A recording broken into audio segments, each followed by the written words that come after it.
Like that? Oh yeah.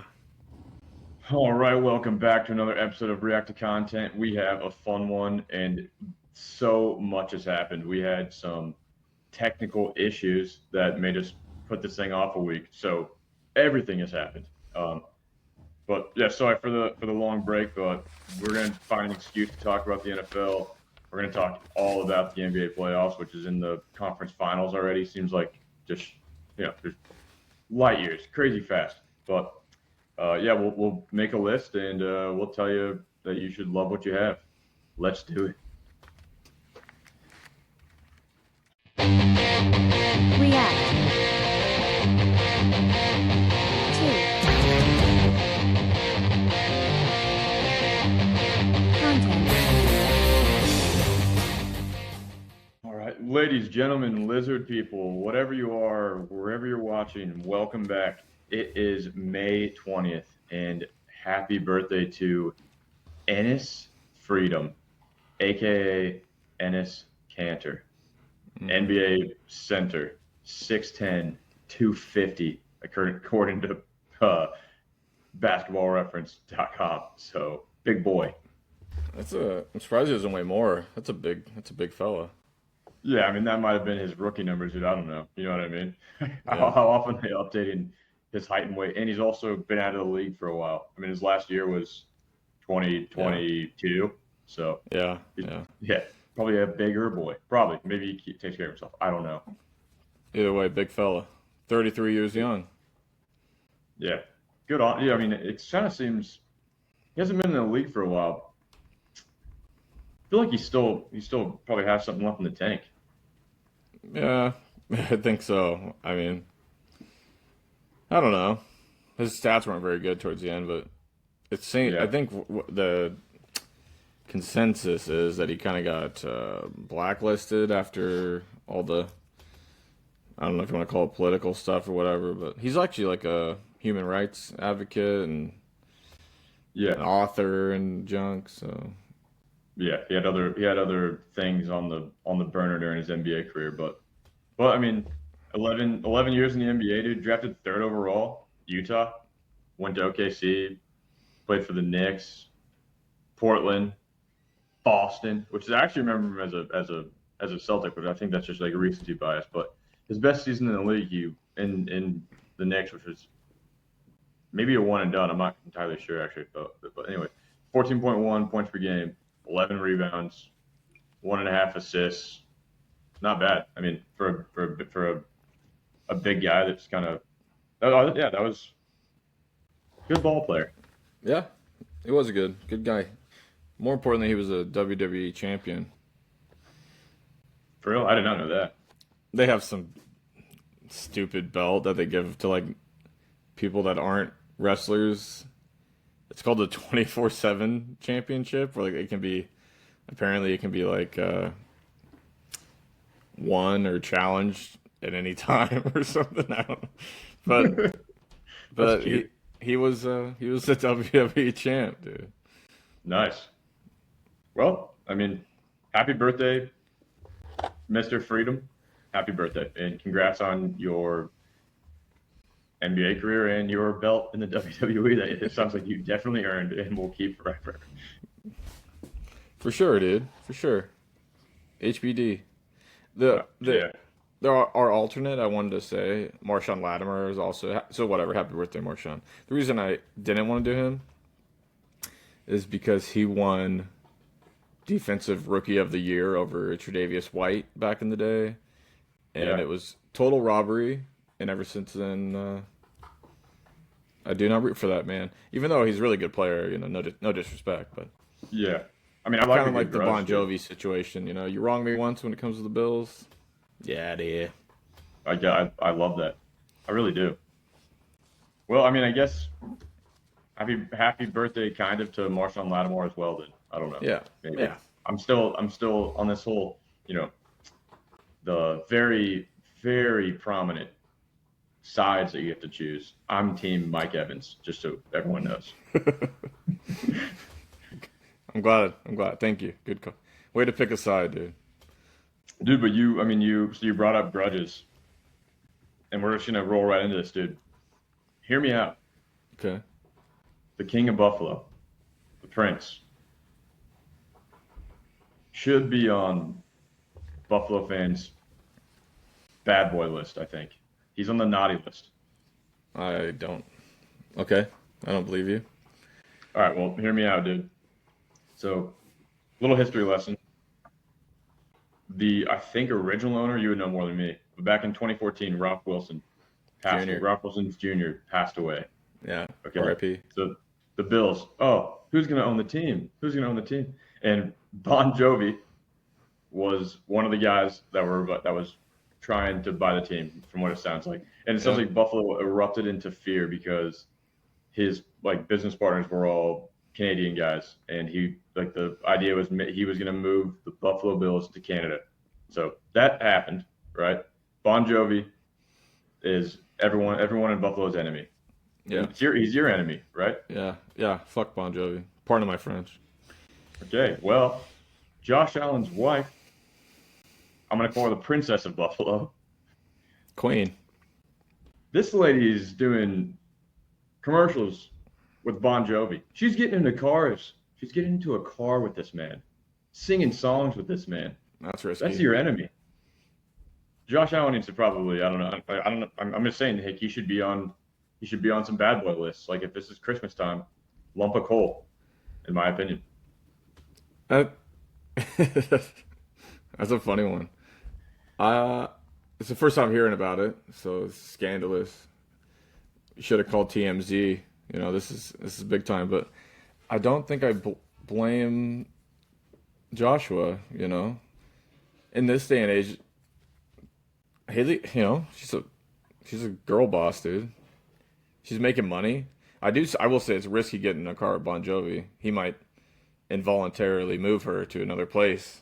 You know, Yeah, dude. Relocated. he might relocate Haley somewhere.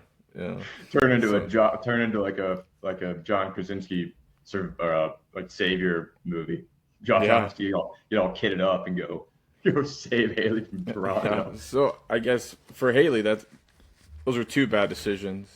You know, I guess it's bad for two reasons. One, you're kind of, you know, if you're hanging out with Bon Jovi, you don't understand the Buffalo's fan base a little bit, at least, you know.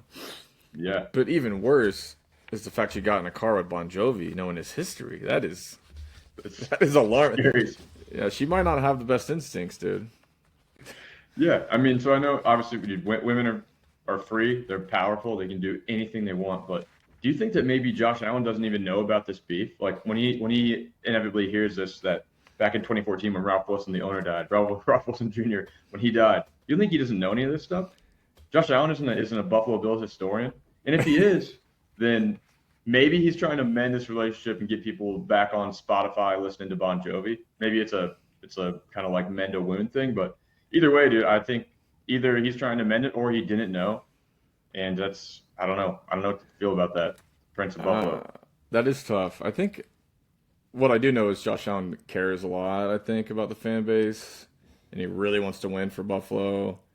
I don't think if he knows he's a hilarious guy, it'll be okay. But I don't know. Who knows? I don't want to. I'm not going to say anything negative about my sweet king of Buffalo, but you know, maybe Haley should make some better decisions.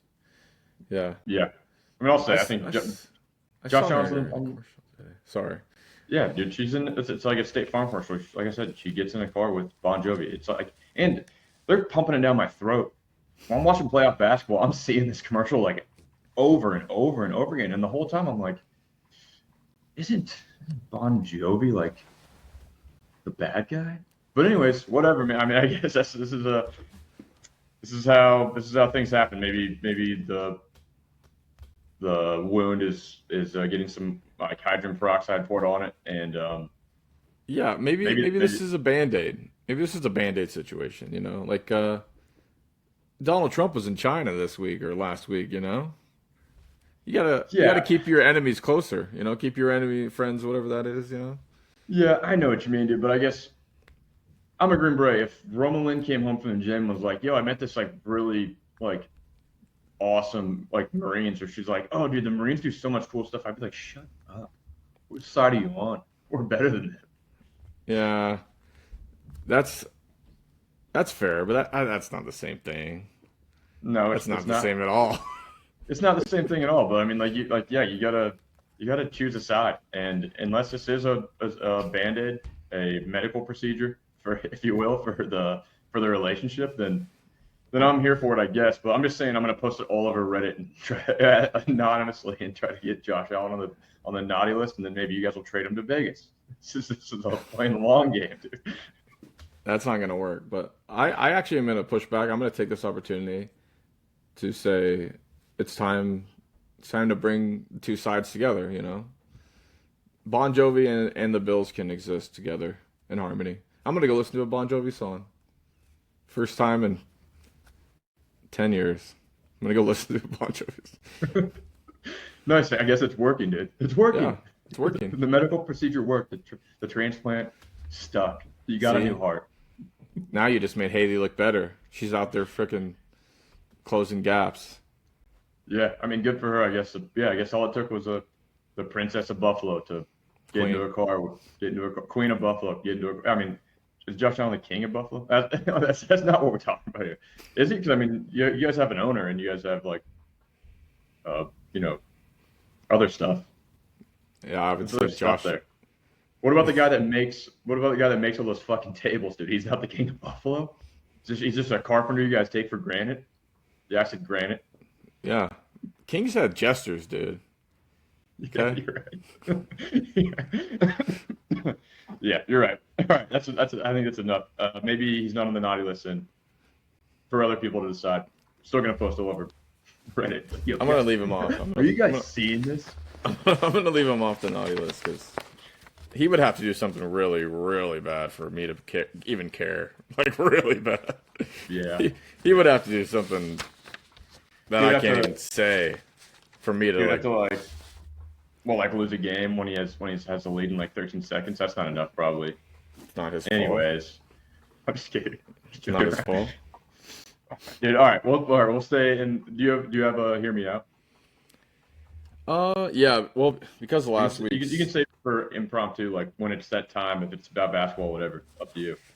No, I mean it is basketball, but let's just stick to hear me out. And this one, I don't even know if it's all that controversial, but simple. Hear me out. The NBA lottery is stupid. Stupid. I despise it. If you don't know what the NBA lottery is, unlike in the NFL, where the team with the worst team gets the number one overall pick, and then reverse order. In basketball, the bottom 14 teams go into like a lottery, and they use a goddamn Keno ball machine to pick who gets the first 14 picks. And there's percentages. I think the worst three teams get a higher percentage, all the way down to like the 14th team gets like a 0.5% chance. I don't know how many balls are involved. Yeah. So what Giant ball machine. a giant ball machine picks the order of the NBA. It's stupid. And One of the biggest like companies, organizations, whatever you want to call it, in the entire world, the NBA. They decide who gets better talent by a giant ping pong ball machine. Yes. it's stupid. That is- I hate it so much, especially because you're talking about these poopy franchises like the Wizards and like I'm just gonna. I don't even know who has. I know the Wizards got the number one, but the Sacramento Kings never win. They're terrible. The name a bad team. It doesn't matter. Yeah. If they suck, whether they're tanking or not, I hate tanking. It's disgusting. But whether they're tanking or not, they have a bunch of fans that follow this stupid team. And if their team's the worst, the only thing bringing people back is hope. And the draft is hope. Draft equals hope. Sad fans, all they have is hope. If you're the worst team, give them the pick. Quit this. It's stupid. It's so stupid.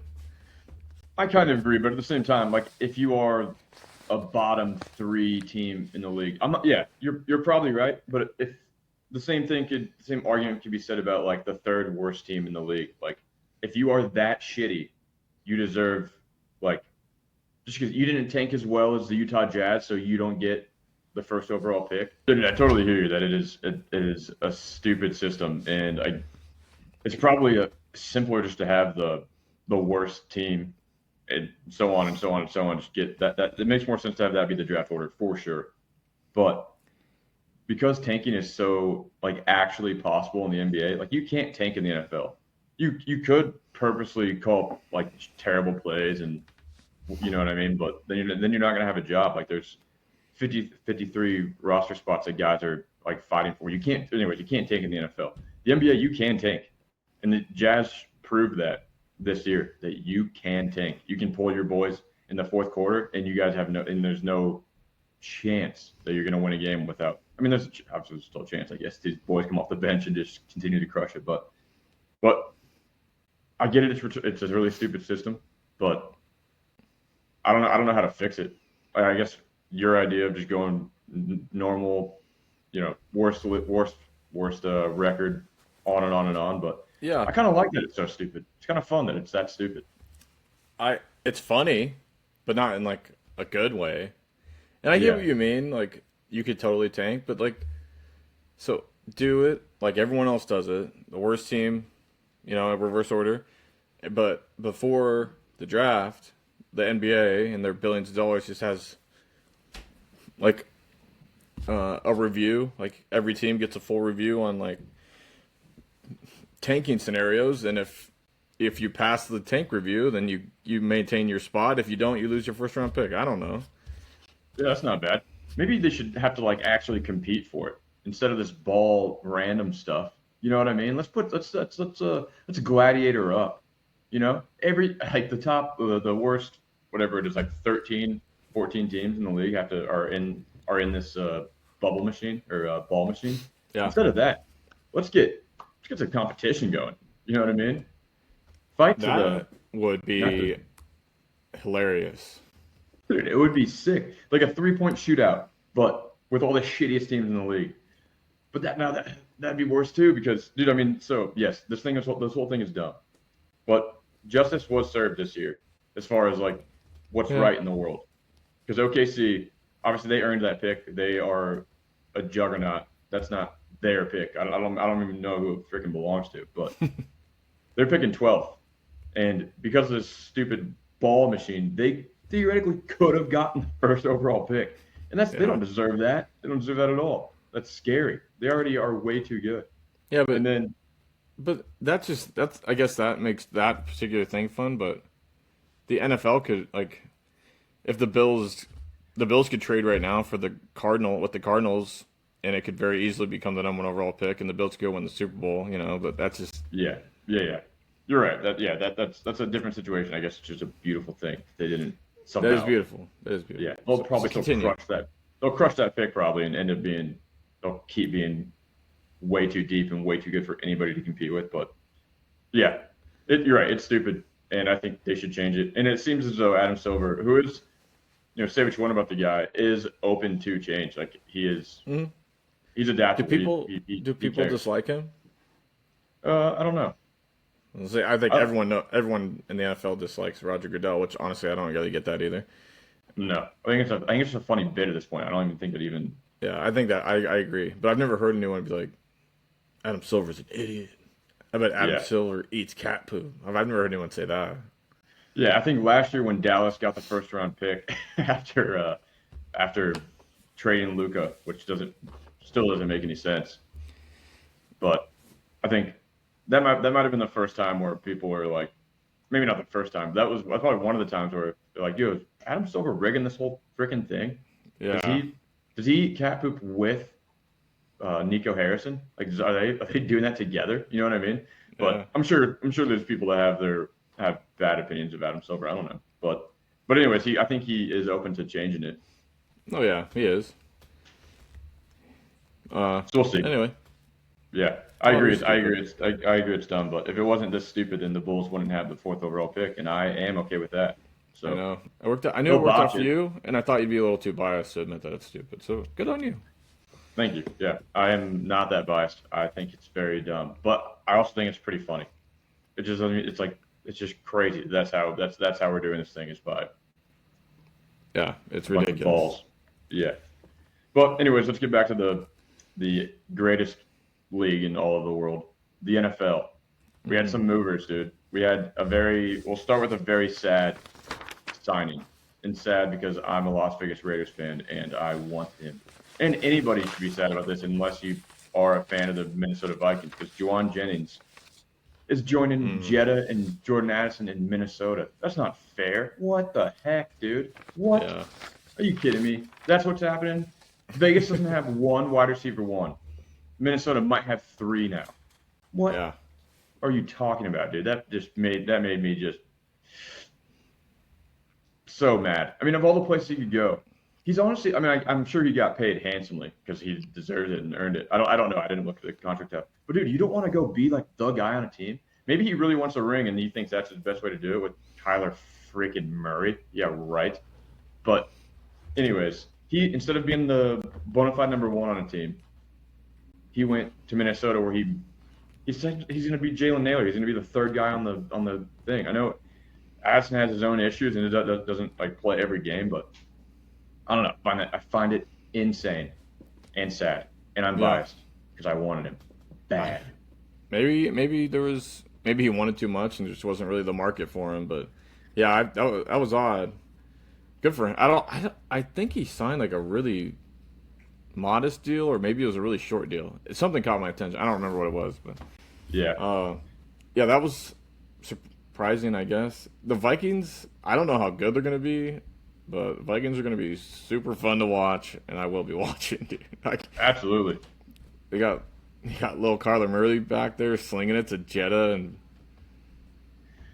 if Kyler Murray even beats out their great fella, whatever is the 9. 9. Yeah.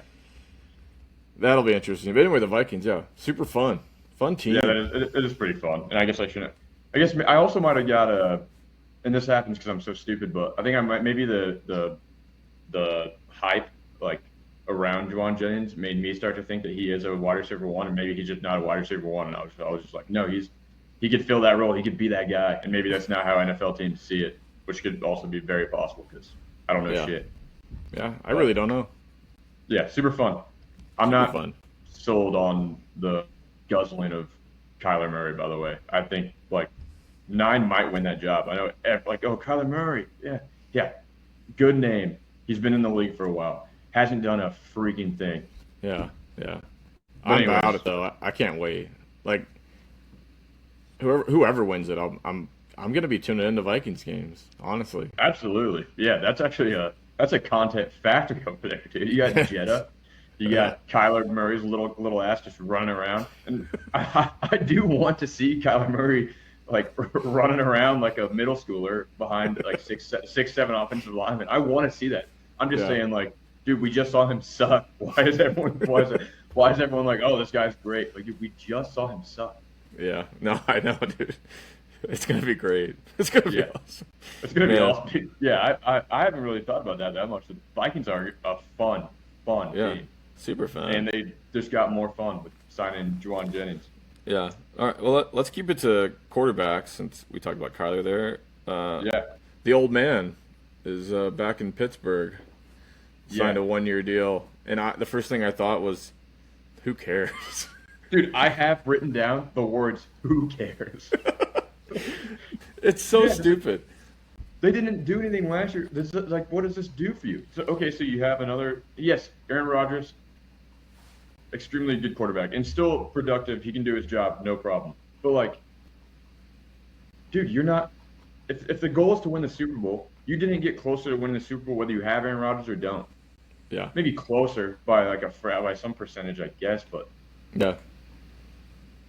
Dude, who cares? Who cares? I love Aaron Rodgers. The whole off-the-field stuff, I could really care less. He seems like a weird fella, whatever. But watching Aaron Rodgers in his prime was obviously electric. So, like, I love Aaron Rodgers, a football player. This signing is literally the reason. This kind of signing is why Mike Tomlin even got fired. So you're gonna go run it back, go 9-8, 8-9, if you're lucky, 10. I doubt it very, very much, but you're gonna go win 9 games again. And then what? Like what are you trying to do? I know they have an aging roster and stuff, but You're not going to win now, okay? That's not Aaron Rodgers from 4 years ago. He can still do it better than most human beings on the planet, but that's not MVP Aaron Rodgers. It's so silly. They're delusional if they're like, we made the We did it, playoffs. boys. We're this We close. did it. Yeah. Yeah, I couldn't agree more. I don't even. I mean, I do understand it. Like you have to have a starting quarterback, of course. You know what I mean? Like someone's got to throw that dead cow around. You know, Yeah. meaning leather. That's what footballs Yeah. are made of. So they have this aging roster, and they've had it. They had it, the same guys are back this year. They did the Aaron Rodgers thing last year. So, like, are they ever going to draft a quarterback like early? I know they drafted No, did they draft Kenny Pickett, or is that the? Yeah, Yeah, they did. Yeah, yeah. He's Yeah. been on like 4 different teams already, so I couldn't remember.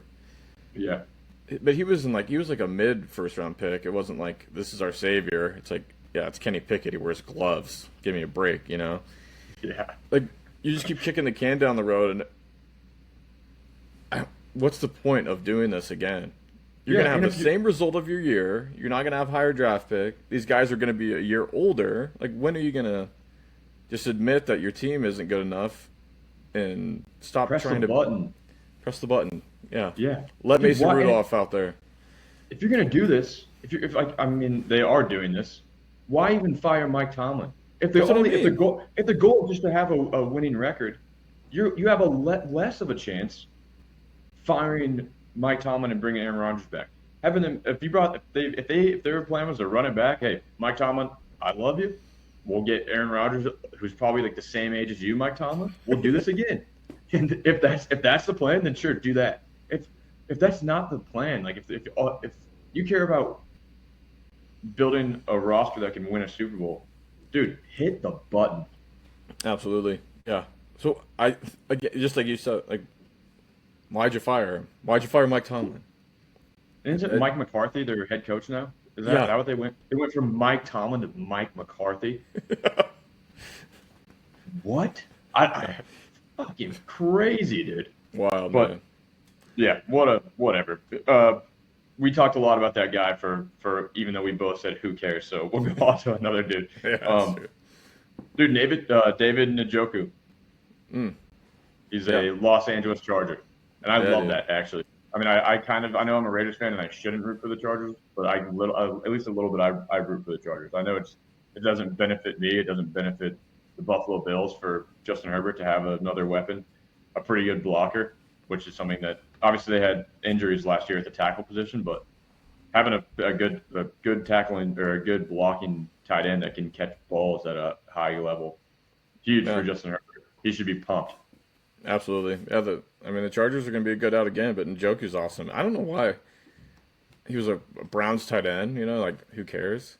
I always liked David Njoku. He's like always fucking around on the sideline and shit, and he's just like the guy's Looks awesome. cool. He's The got guy's like just- different, Yeah, he's got different the, colored dreads. Just Yeah. a cool guy. I think he just looks cool. He looks sick. It's like I want to be that guy, dude. I want to be David Njoku. Yeah. Yeah. Justin Herbert probably is a very, very, very happy man for that. So good for them. Good for them. I mean, for other reasons too. He's dating someone that is very easy to look at as well. Justin Herbert's doing just fine for himself. I didn't know he was dating Khalil Mack. That's another guy. That's another guy that when you're watching football on Sunday, it's like, fuck. I wish I looked like that. I wish I was 6'4", 250 pounds of just pure, beautiful muscle. But anyways, And went to that's- college at UB. What a yeah, stud. yeah, yeah. I mean, that guy his life could be better because he could play for the Las Vegas Raiders. But anyways, that guy's Tried awesome. Tried that. Tried that. Yeah, we traded him. Sad stuff. And we got nothing for those picks. We don't need to talk about that. That's just darkest. But anyways, another guy, dude, he is actually still a free agent. And now that Juwan Jennings is gone, I'm looking at him hard. Stephon Diggs, free and clear, free man. Yeah. He didn't do shit. I knew it. I was saying it all along. Everyone was saying he's free. Get him on the Las Vegas Raiders. And I'm glad that I had that take, so long ago, and I'm sticking to it. Yeah, dude. I'm glad that you definitely said that out loud in public before. Yeah, Yeah, totally clean. He didn't do anything. yeah, Uh, yeah, he's still got some in the tank. You don't want him as like a true number one. I don't think, even for his sake. You don't want to burn it out because yeah. he definitely start. It doesn't matter. I'm not gonna say anything bad about Stefan. He's had a good week or so, so I'm not gonna say anything bad about him. Yeah, Yeah, that'd be cool. That'd be cool. He's still a free agent. yeah. I Still mean, got something. we are on this podcast and in real life, we are innocent until proven guilty. That's how we operate. And he went through his thing. He's innocent, so that guy's freaking innocent. He did Yeah. it, and he's not going to go to But Vegas. He's not going to Vegas. He's going to go to the Los Angeles Rams for sure. I know we talked about it, but that's just like it's what's going to happen. The Rams are already like pencil them in Super Bowl champs 2027. You know what I mean? And they're going to get even better. That's my prediction. But there's a lot of places he could go. There's a lot of people that he could help because he does. Yeah, like you said, probably not a true number one anymore. He's you know, getting up there in age, but the dude can still get separation and yeah, no, he's really good. I think he's yeah, been linked to the Commanders as of late, but that still free actually makes a agent. lot of sense too. That makes a lot of sense. And I want Jalen Daniels to succeed. So I'd rather have that happen than him go to the Rams. Rams don't need that. That's not fair.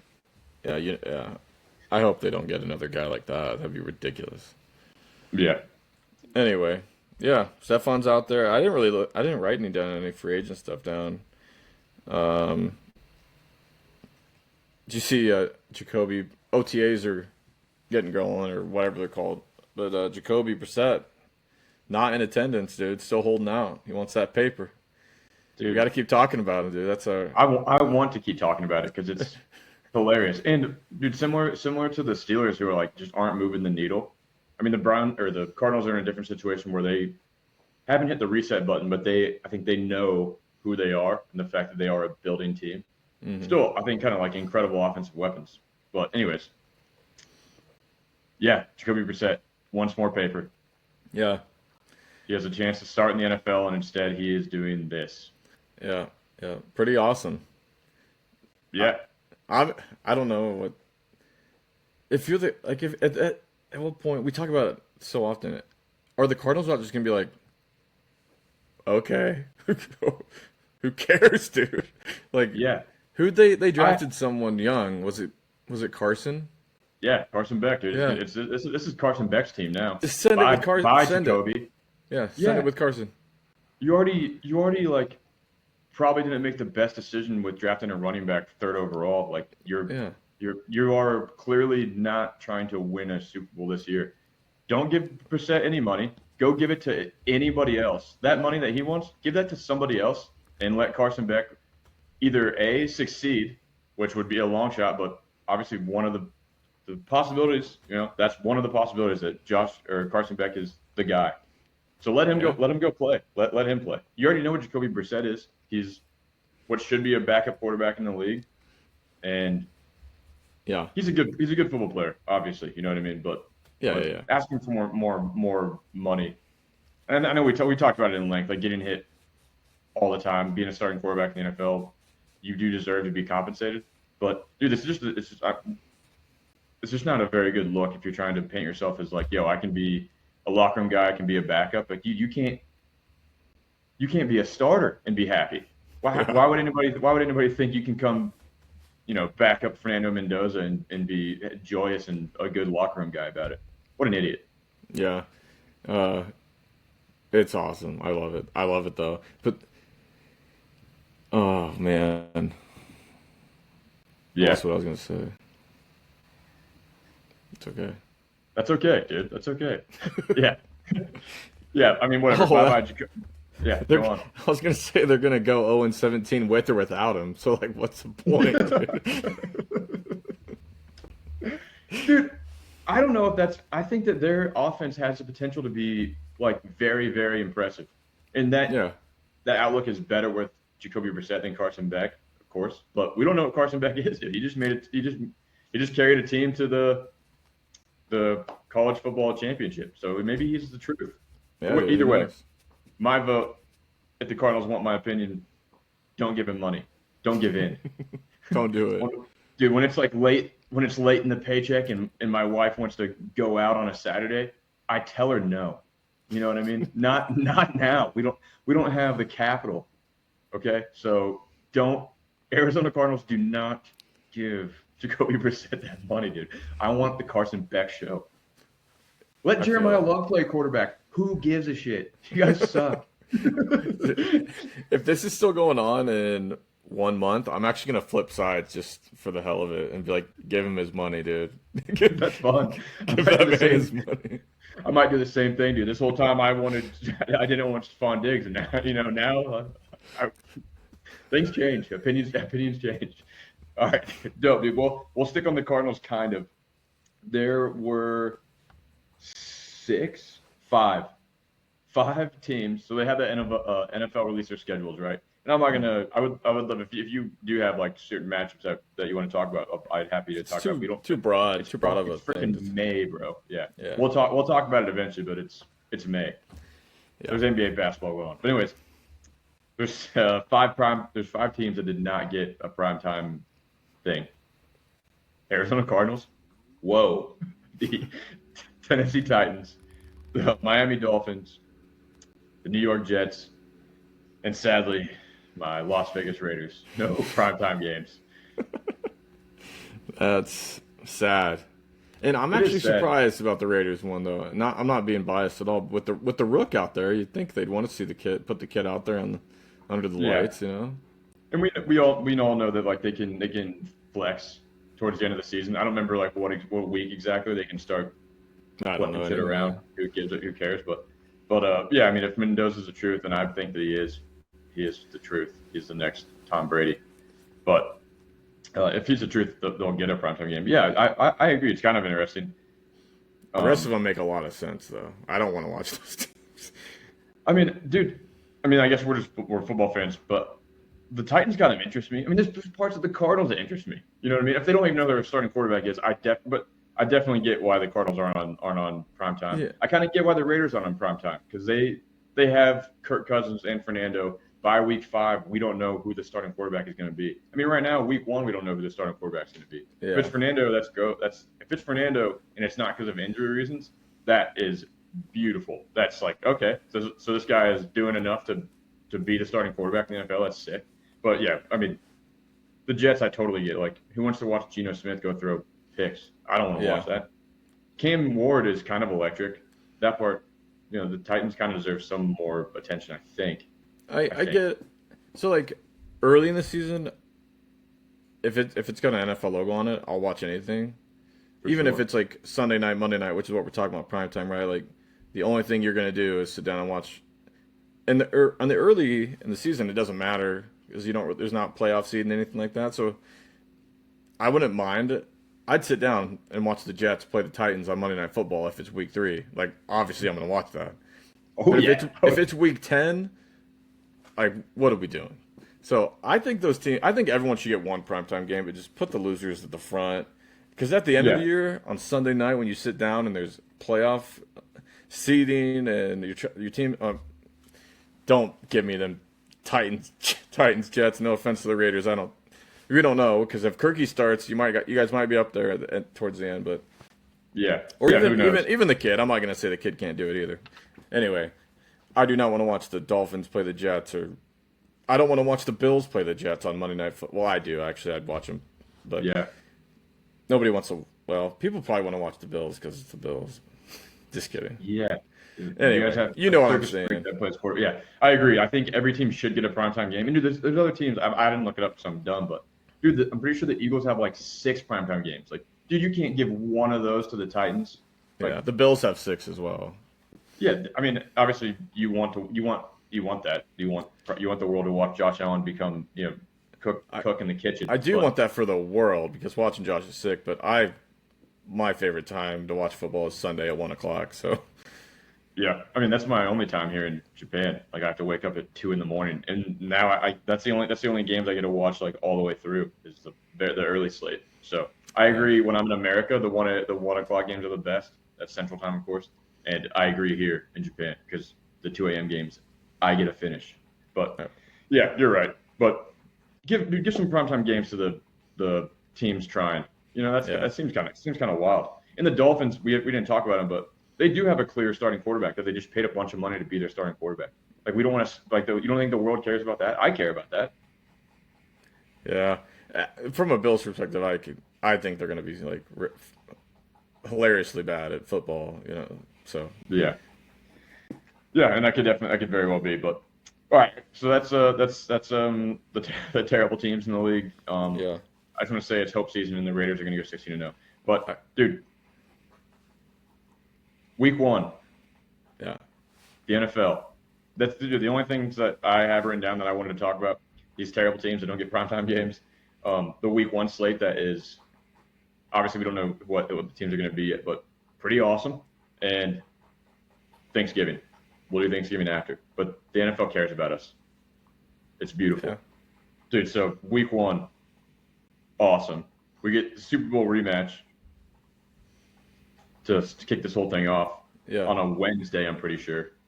Which, Oh yeah. thank you, NFL. Yeah. I mean, I don't know. I probably won't get to watch it because I have a job and I'm in Japan. But, dude, we get Super Bowl rematch. We get Niners, Rams, sick. Oof. We get the thing you were just talking about, Jets, Titans. Are you kidding me? Yeah. That's Yeah, sick, dude. That's awesome. Just have an interception off. And then we have Tampa Bay and Cincinnati, which I don't know why. Maybe it's a uniform thing. I don't know, but that's awesome. Yeah, that's awesome. That's Joe fun. Burrow, Baker Mayfield gets to go into Cincinnati and fight Joe Burrow week 1. Thank you. Love NFC, AFC, awesome, dude. And then similar thing, but more in like a funny way.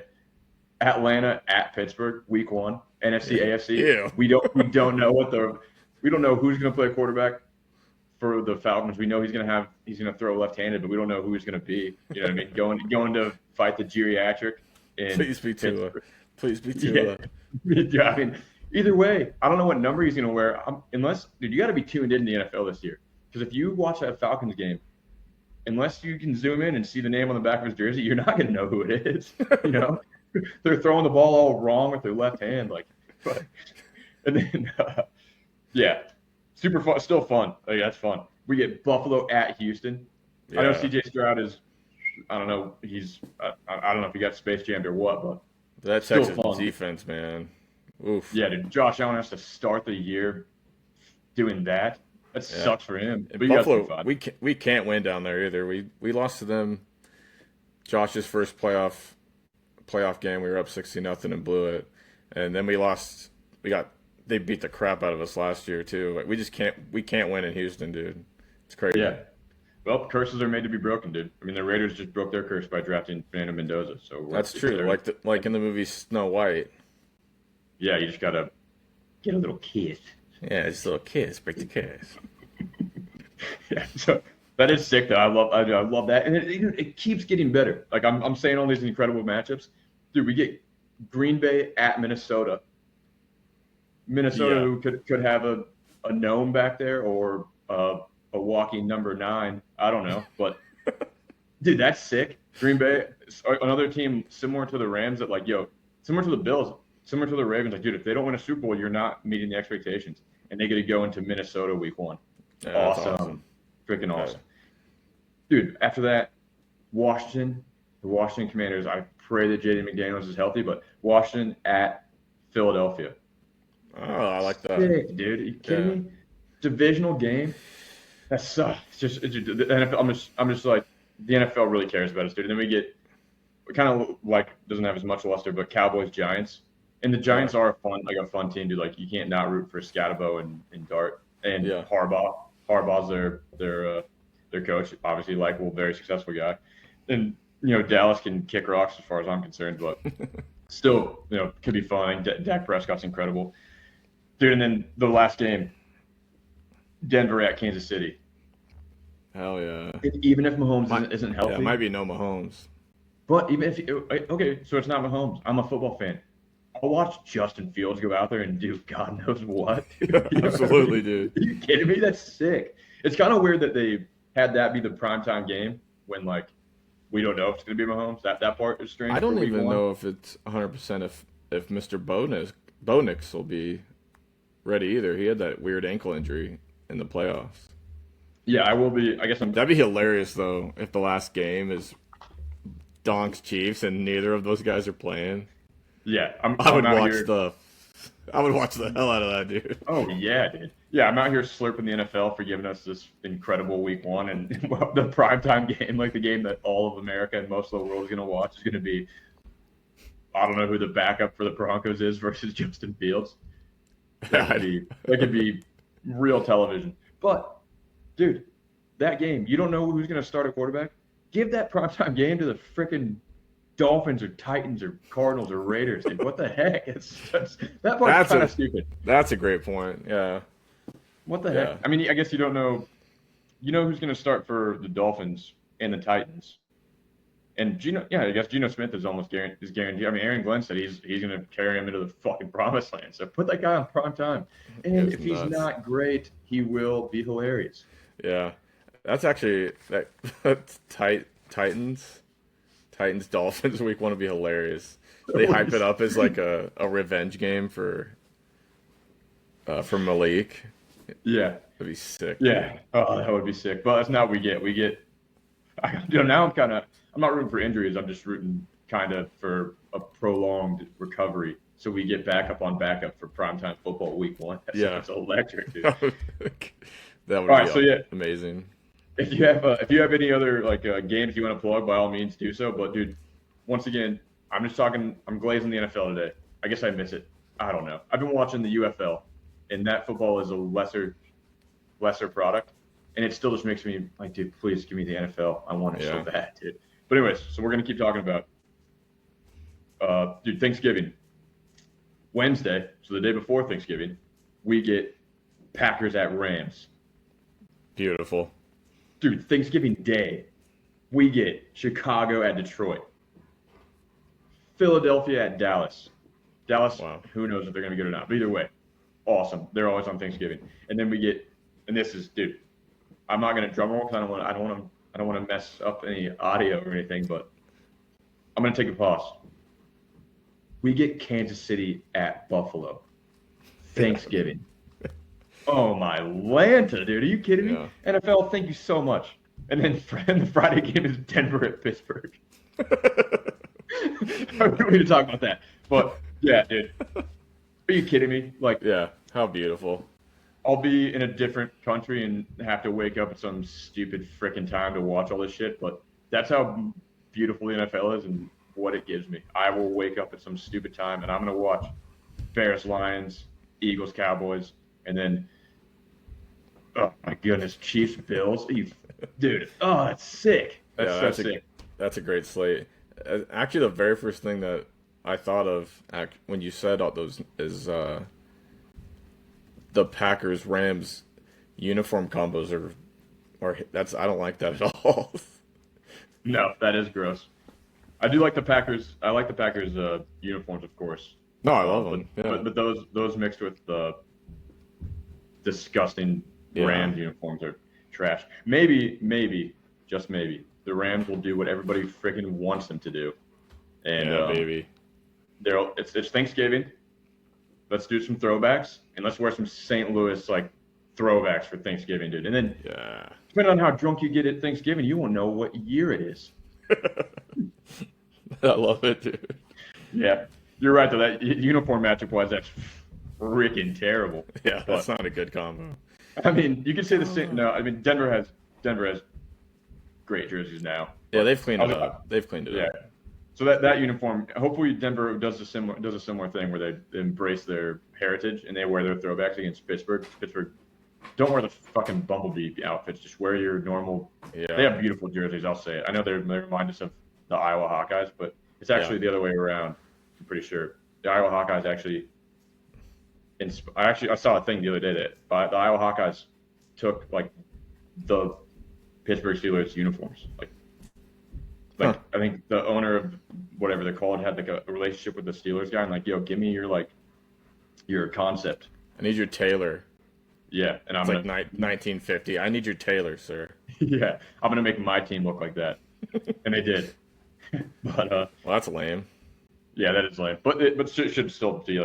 I don't know why we're talking about jersey matchups, but that's a beautiful jersey matchup. If Denver wears their throwbacks, and Pittsburgh just wears their normal jerseys.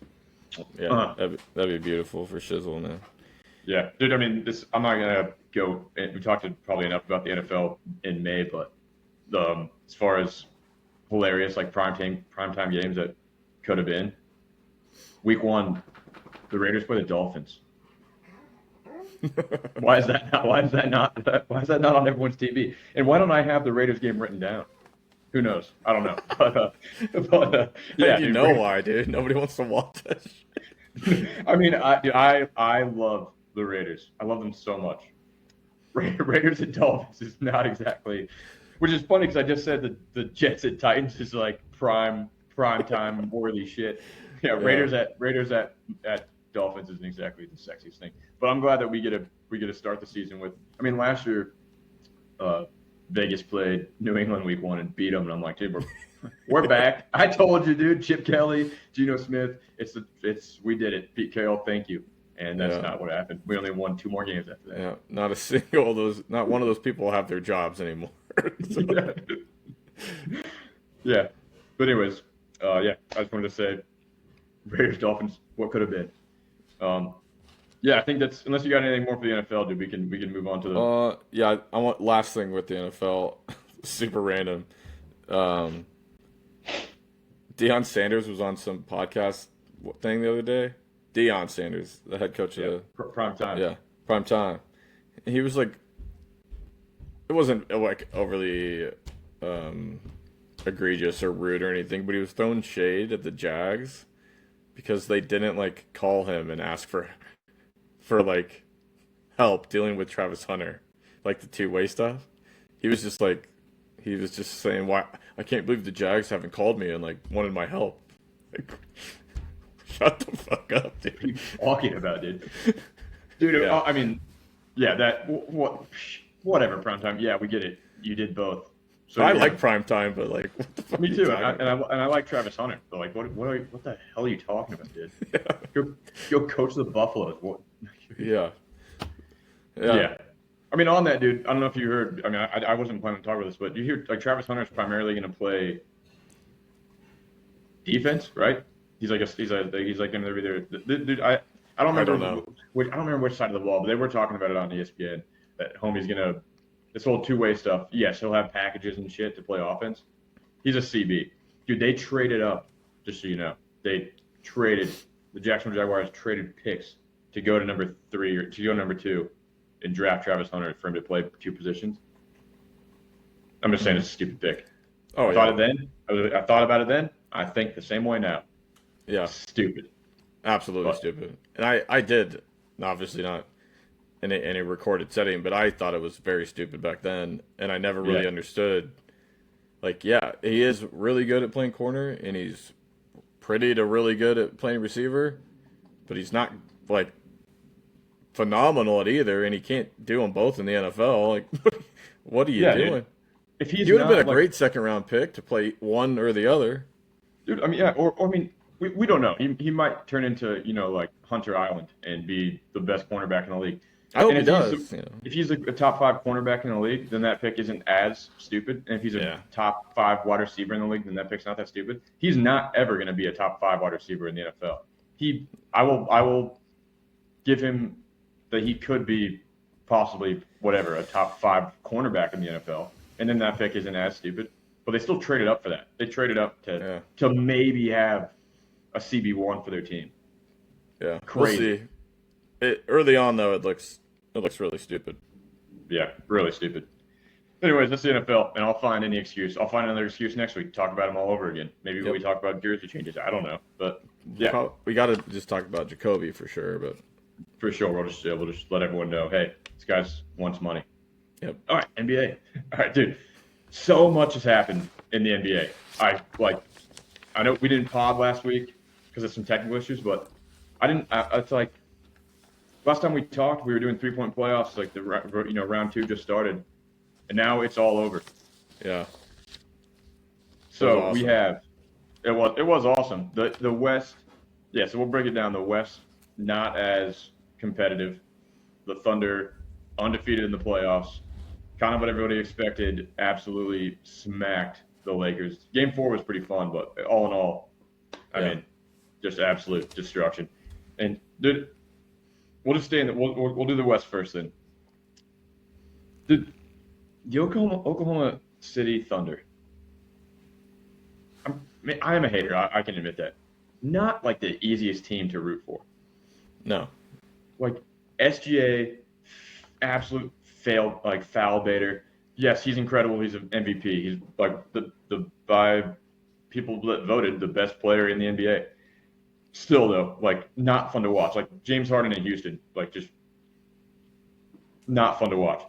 And then Dort is like this dirty defensive guy that like his clips are all over Instagram of like just him doing dirty shit.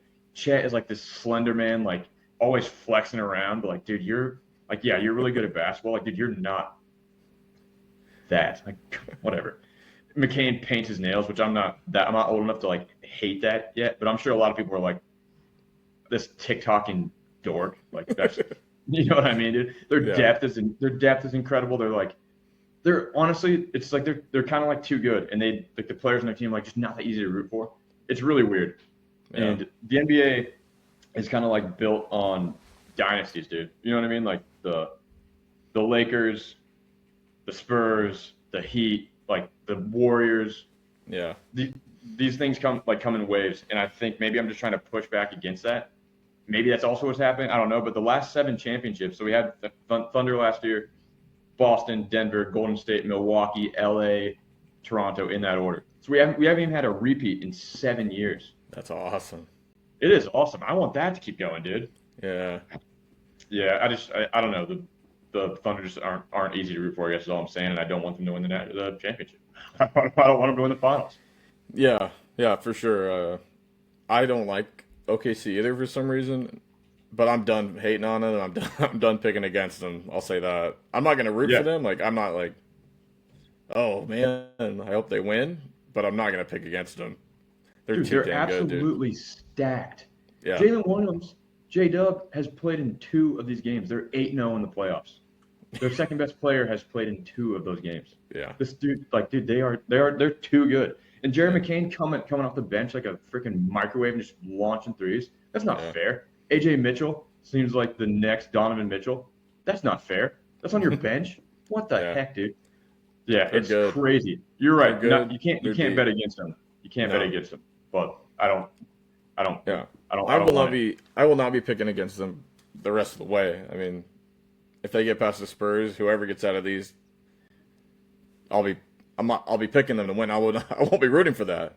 But I think you're. Yeah, no question.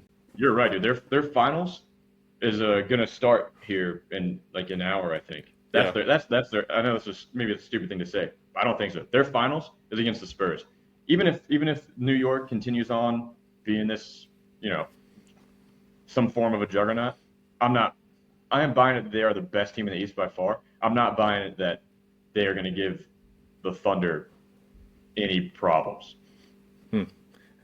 I agree, but I because I love ball too much, I can't say that because I don't want that to happen. But you're totally right. Watching the OKC play basketball is that's really good.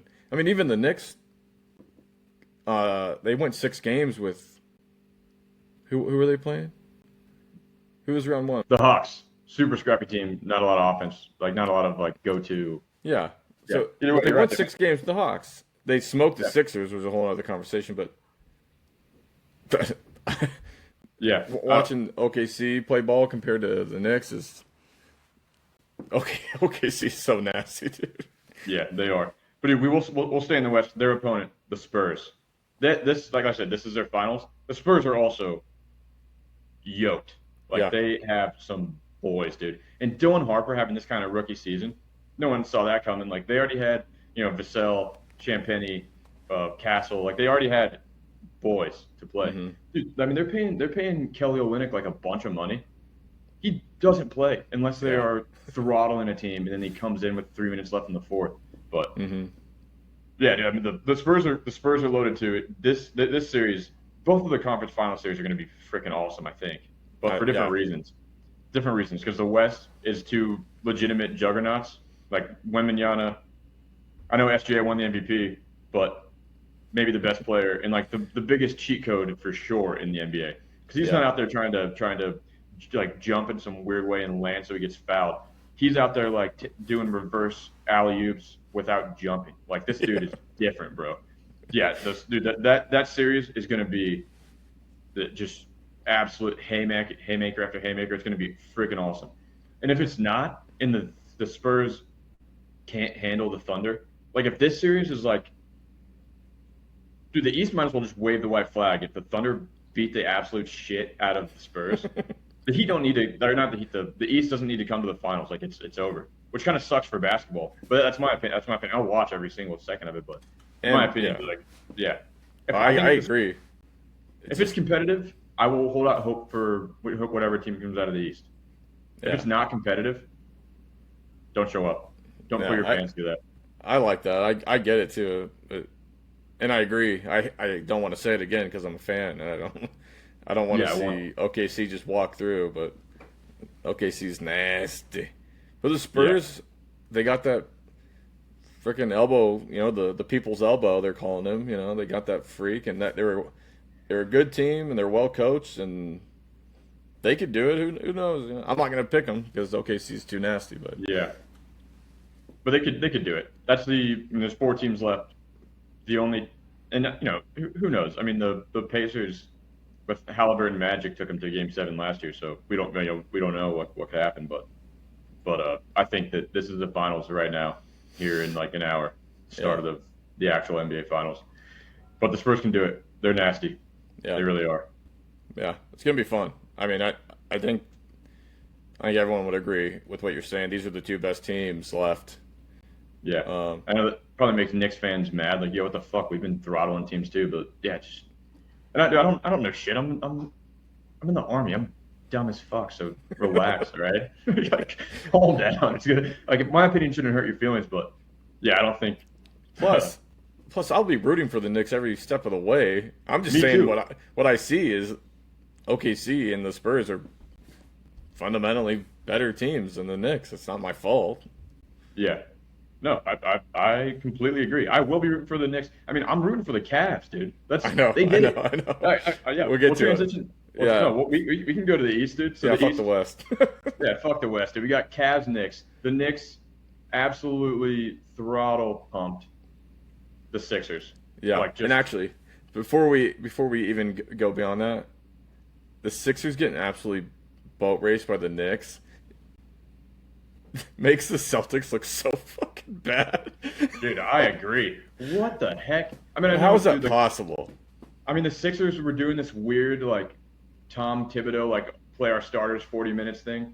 And you saw when Joel Embiid died on the court 4 times in Yeah, in Game 7. Like, they're probably exhausted. It does make the Celtics look even like shit. Like what? That doesn't yeah, it almost does. It's like kind of what happened, dude? How yeah, did that? But I think the Sixers were just smoked. Joel Embiid. I mean, credit to him for winning a series and getting into whatever like chamber he had to get into to finally be healthy for a season yeah. for a playoffs. But yeah, dude. I mean, I didn't see that coming. I didn't see a 4-0 sweep coming. But dude, what the Celtics did? They got some shit to figure out, huh? Yeah. And I'm not trying to clown on them. I just think I'll clown on them. that's Take that, hilarious. Yeah. Alex. Suck on that one. But man, the Knicks. Well, we don't even have to talk about the Knicks Sixers, but this is too good not to say. This point differential for the 4 games was 497 to 408 in Oh four my god. games, dude. Yeah. Like, whoo. I mean, dude. I mean, Game 4 elimination game, which is like when either your talent usually like you want your talent to show out. Dude, they won 144 to 114. They won by 30 in an elimination game. Mm-hmm. Boat raced. Yeah, Yeah. pretty awesome. But But I mean, well, probably not great basketball, but yeah. But so that was that, and then but we're gonna be talking about that stupid saying or I don't know what it is phrase rust versus rest yeah. because the Knicks have been sitting around since like for like a whole week, dude. They've been just like waiting because your Cavs took Detroit to 7 games and came out on top, dude. Still alive. Yeah, it is beautiful, but in your like comment, rest versus rust, dude, they went 7 games with the Raptors. They went 7 games with the Pistons, and now they have to play a team that's been on the shelf for after their 4-0 sweep. They've just been Yeah. resting up. Which Yeah, the Knicks haven't played there's since. an argument, but Yeah, the Knicks haven't played since May 10th. and it's currently May 19th in my country, dude. Yeah. Yeah, I mean so either they'll be rested and the Cavs are in really big trouble, or they forgot how to play basketball. And I Yeah. hope that is the case. Yeah, so I guess the Knicks had a 6-game series with the Hawks, throttle pumped the Sixers, and now are in the conference finals. Cavs, 7 games, another 7 games, and but they did it. They did it. I was so pumped, dude. I've said it a million times. I live in Japan. I have to typically not watch games live, and I just don't look at my phone. Don't open Instagram. I just have to like ignore the world until I get home and I can watch the replays. That's how I play. That's how I watch football. That's how I watch sports, unfortunately. But dude, this happens like 50% of the time. But I didn't know what the result of Game 7 was with them in Detroit, and I literally get into my house, and I didn't turn my PlayStation off. It was like in rest mode. And as soon as I turn it on, it's like it immediately starts playing some like video from ESPN, and it's like, oh, the Cavs won. I'm like, God damn it! I wanted to watch the game, dude. I still watch it, but yeah, what the heck? It's just unreal. But yeah, dude, the Cavs. I mean, so give the Knicks their credit. They have horses in the stable. They can do this for sure. Yeah. The Cavs, dude. When these boys show up, dude. Sam Merrill had a crazy night. I think he made like 7 threes or some crazy shit like that. Max Strus also. I mean, it's kind of scary. I'm saying it's scary because I want the Cavaliers to win the finals. It's scary that if they're not hitting the triple, what is going to happen? Similar to what that is what happened. That is exactly what happened to Boston. They couldn't make threes anymore, and then they lost in the first round like a bunch of losers. The Cavs, dude. I'm not saying they live and die by the three, but as far as like their role players, like if Strus and Merrill aren't popping trays, and if James Harden goes to New York and gets lost in the city, like Donovan Mitchell can't do this by himself. He can't beat the Knicks by himself. He sure as fuck can't beat whoever comes out of the West by himself. But for right now, there's hope. And my prediction of the Cavs winning the finals, which was more of a hopeful prediction, but I said it nonetheless, is still alive. Yeah, dude, they've earned it, man. That game that series with the Pistons was great, and Yeah. I mean, Spider went off when he needed to. Harden had his moments where he, looked like he gave a shit, which is good, always good to see from the beard. But dude, sure. I tell you what, unsung hero is Mobley. That dude, Yeah. in their wins, he was crushing it. In those 4 wins, he averaged 17.5 per game. 9 rebounds, almost 6 assists, and he was averaging 3 blocks a game in those wins. Wow. Yeah, Yeah. he was crushing it. That is crazy, dude. Yeah, we didn't pod last week, like we said, but dude, I have some shit written down. I was so mad when they lost, when they got like just destroyed in game 2. I was so upset that I was just like rage typing, dude. I said, all right, I have this in my notes in my phone. Cavs are fucked. Evan Mobley is just Daniel Gafford with more money. Jared Allen is a one-dimensional loser. If they go, Duncan Robinson has the saddest mustache in pro sports history. I was just having a couple brewskis and just so freaking mad. I was just writing shit down. But yeah, they bounced back, and you're right. They deserve it. Evan Mobley, former defensive player of the year, is playing offense, and to win the finals, you need more than one boy. And Donovan Mitchell is my favorite player in the league, capable of anything. But you can't win. Like, that's not how you win. If that's how you won, then Luka never would have been traded, and they would have a championship by now. Josh Yeah. Allen would have a Super Bowl if it was just like who's the best player on the field. You know what I mean? But Yeah, let's not talk about that. But yeah, the Cavs are sick if they when they want to be. But man, that series was so fun, and this series, I don't know why, but Cavs Knicks is super fun, dude. I'm excited. That should be on our T-shirts. Super fun because I say it all the time. yeah, I'll make a T-shirt. Hey, super fun. Super fun. What's that about? What's super fun? Let me tell you. How much time do you have? Uh, I'm excited. I don't know why, but now that the Cavs winning for some reason, even though they took them 7 games, like I'm on the wagon, dude. And I've really liked watching Mobley. I don't know why, but that's my dog. In fact, if they win it all, and I'm talking about all of it, if you're somehow right and the Cavs do it, I'm gonna buy like a real NBA Mobley jersey. I'm gonna wear it all the time.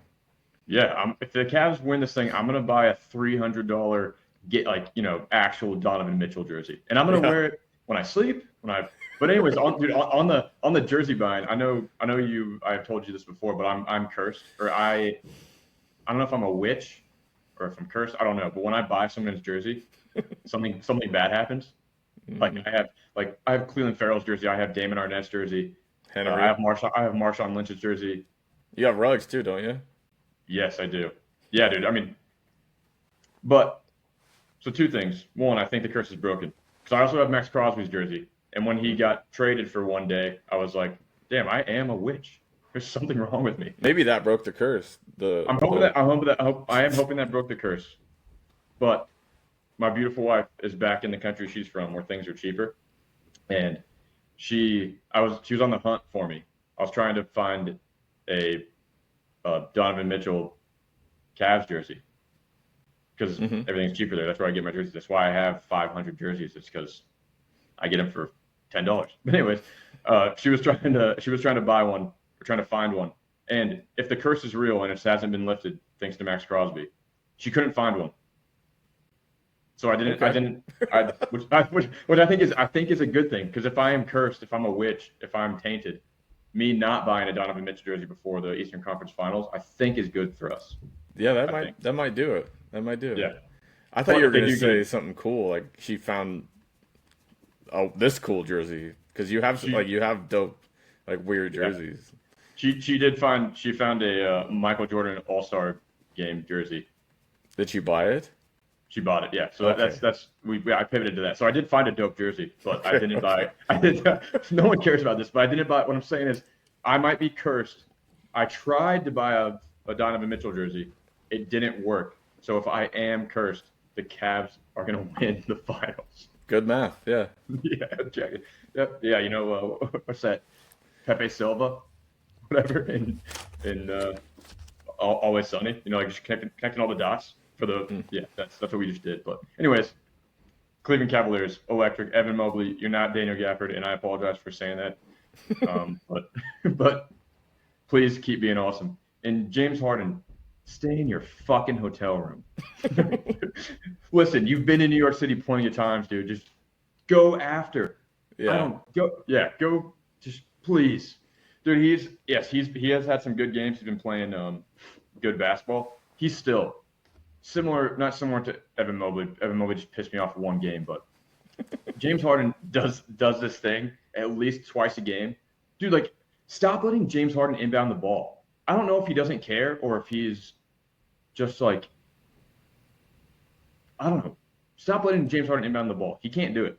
Like, he has at least two passes a game, not just inbounding the ball, but like he'll just like what the heck was that, dude? And then the next play he'll throw a dime that you didn't even think was possible. I don't Yeah. know. It's crazy, dude. Sometimes it seems like he's just like he forgets where he is. It's weird.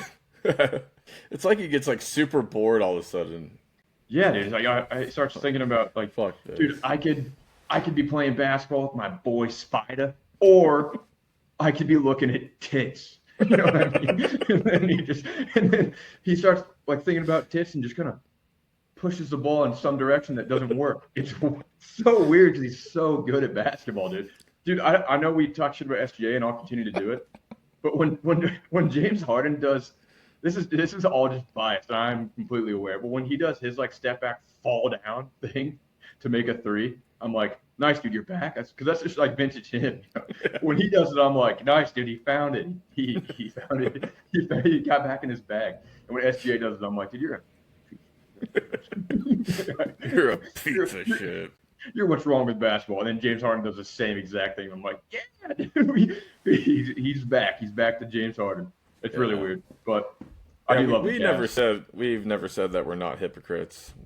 So No, in fact, I know that I am a hypocrite.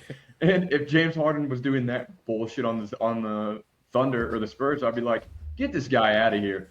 You know what I mean? But he doesn't. He does it on the Cleveland Cavaliers, and I want them to win a chip without LeBron. So yeah, I'm down. I'm Dude, here I love for it. It's alive. The dream's alive. The dream's alive, and I couldn't be happier.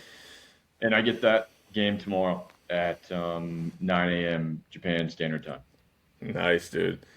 Perfect time for a sporting event. Yeah, dude. We used to have I'm sure you're familiar, AFN in the team rooms.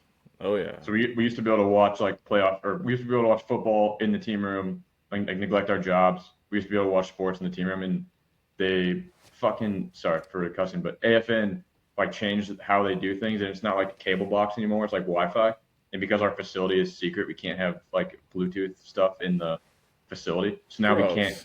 Now we don't get sports anymore.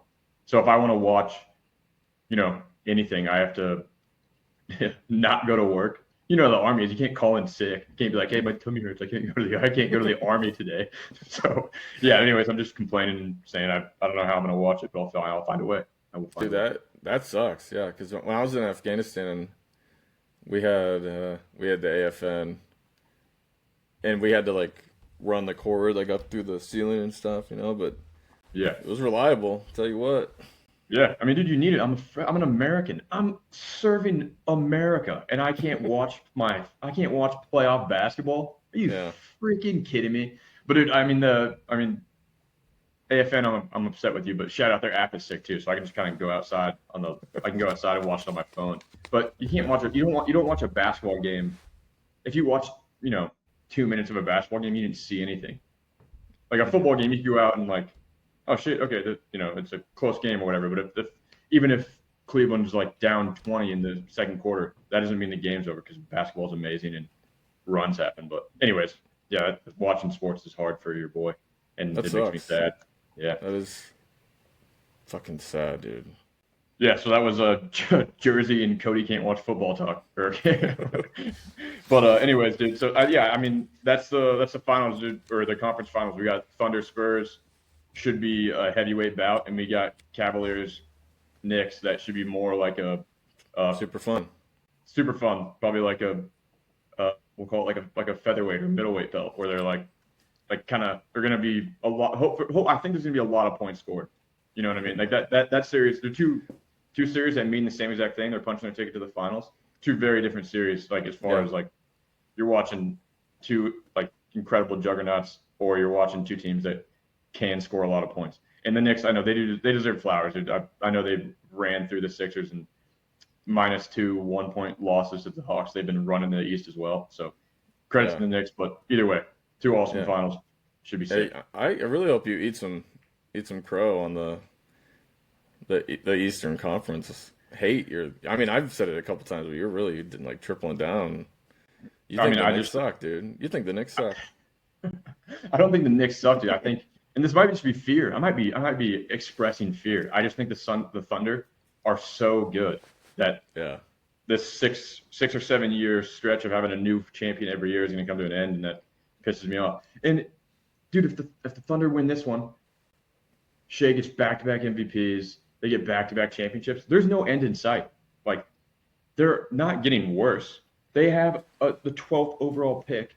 They have a depth. Like, their roster is constructed in such a way that, like, this could be the beginning of something that, like, I know Thunder fans are pumped, and I'm happy for you, but I don't want dynasties. Unless it's the freaking Raiders or the Bulls, I don't want dynasties. I want new champions, and that's we'll see what's going to happen, dude, but I'm scared. I hear you. I actually know. I know how we could make it so the OKC would never win another one, and you just re-sign James Harden, and you're good. Yeah, dude.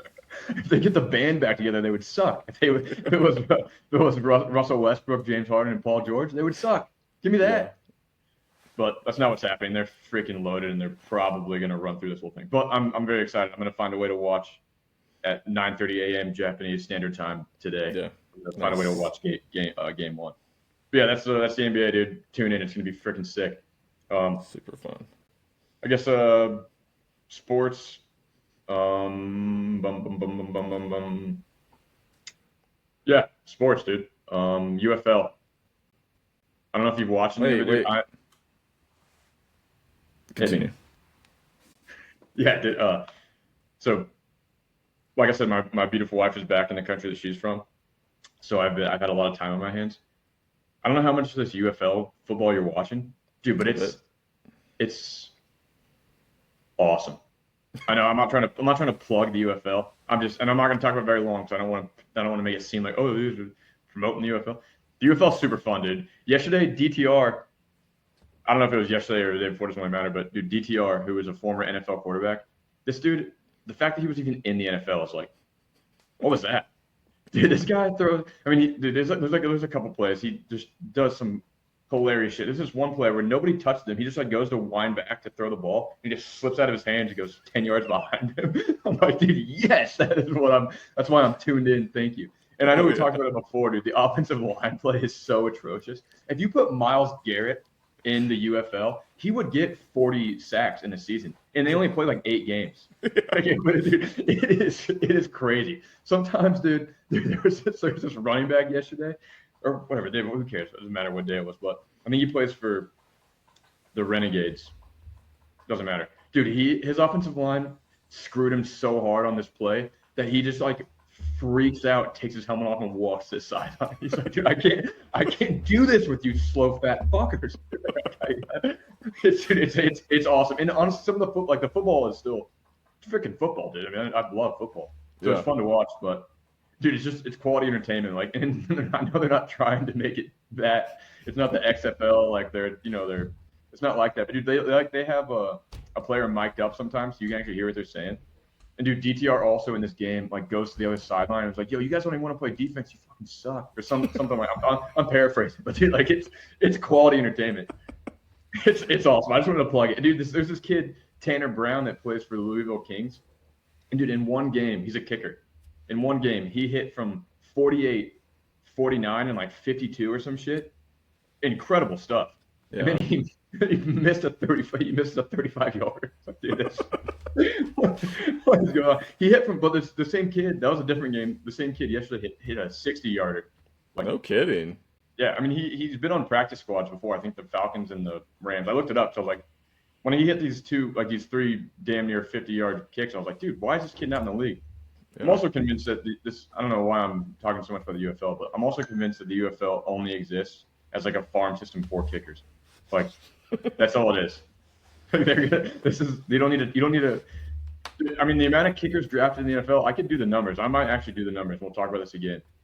I think the amount of kickers that are being drafted in the NFL is it's gonna go way, way, way down. Like I don't think you have to draft a kicker anymore, and I mean it. We're being funny, and the UFL is funny. You don't have to draft a kicker ever again because these teams have kickers that are showing you they can kick balls to perfectly fine. And if there's a kicker that's like the next Janikowski and you feel the need to take him in the NFL draft, dude, just wait. Like I don't know why. I don't know kicker talk. I don't think you have to draft a kicker in the NFL anymore because we have a farm system for it in the UFL. Huh. Anyways, think about it. You heard it here first. Yes, that was kind of like a hear me out. The UFL was created to be a kicker farm league. Yeah. I actually hope that's why they did it. That'd be hilarious. Yeah, I that would be hilarious. I mean, dude, some of it, like I said, it's just like entertaining for reasons that aren't. They're different reasons why they're entertaining, dude. Some of it's fucking sad though. Like the Battlehawks, I think have like the best attendance, the St. Louis team, and dude, even that, like, it's just depressing seeing like the 4 people in the stands watch this game. Like, I actually don't even know how they paid for it. There hasn't been. Is the attendance not very good? The few games I've watched, I felt like there was quite a few people there. Yeah, start of the season, dude. It wasn't just the Battlehawks. Like there were teams that were getting butts and seats, dude. And I mean, the games I watched yesterday, I was like, yikes, it's weird. One of them was actually played. This one was the least sad one, and I think they probably need to look into this. It was played on a high school football field, on which both of us are familiar, Fort Hood, Texas. The same exact arena where me and my other special forces hopeful guys that before we went to selection we were training up, like the same places we were, like the same place we ran bleachers. Kind of weird. It was like I was watching the game, like, yo, I've been to that tiny little weird stadium, Huh. but anyways, they had a more like a full crowd, but it's like a high school bleachers, not bleachers, like what I mean. So I think they need to probably just. I'm not a finance guy, but it looked way better having like a full stadium. It's like, okay, this is football and people care about it. Sometimes I tuning in when there's like five people, it's just I could yikes. fix a UFL right now and make it like crazy interesting. And people would watch it. You take Send it. each team gets one NFL player at a skill position and one like defensive player of their choice. Every team gets one of each, and they get their full NFL salary, but they're in the UFL now. So you put a god in with like JV. So Yeah, every team has like a guy. you remember in high school when there was always like that one guy that's like, oh, that guy's bigger and faster than everybody. Every Yeah, single team has one of those guys. yeah, I like that a lot, dude, and that People would would work. watch. It would work, dude, because I mean, KJ Hamler. Sometimes he plays for the Orlando Storm, I think. Sometimes he looks like a man among boys. Like I really mean it. Sometimes he's just like, dude, like get That's an back to the NFL NFL, guy. buddy. I hope you get it. Yeah, but yeah, that would fix everything, and it would, yeah, it'd be incredible. Seeing Miles Garrett is absolutely throttle pump a freaking like deep three washed up left tackle would be cinema. Dude, imagine imagine George Pickens, who all he wants is the ball. Put him on one of these teams, and it would be electric, dude. Yeah, that would be awesome. Dude, another funny thing I just thought of this. They should do and this might actually exist. I don't even know, but XFL should do a draft. You know what I mean? Instead of it just being like smiles and like like this super instead of it being like a super joyous thing, it's just like they pan to this guy that just got drafted first overall and he's just crying sadness. It'd be Like, way oh funnier if they pan to him and he's like currently selling insurance, like at his job.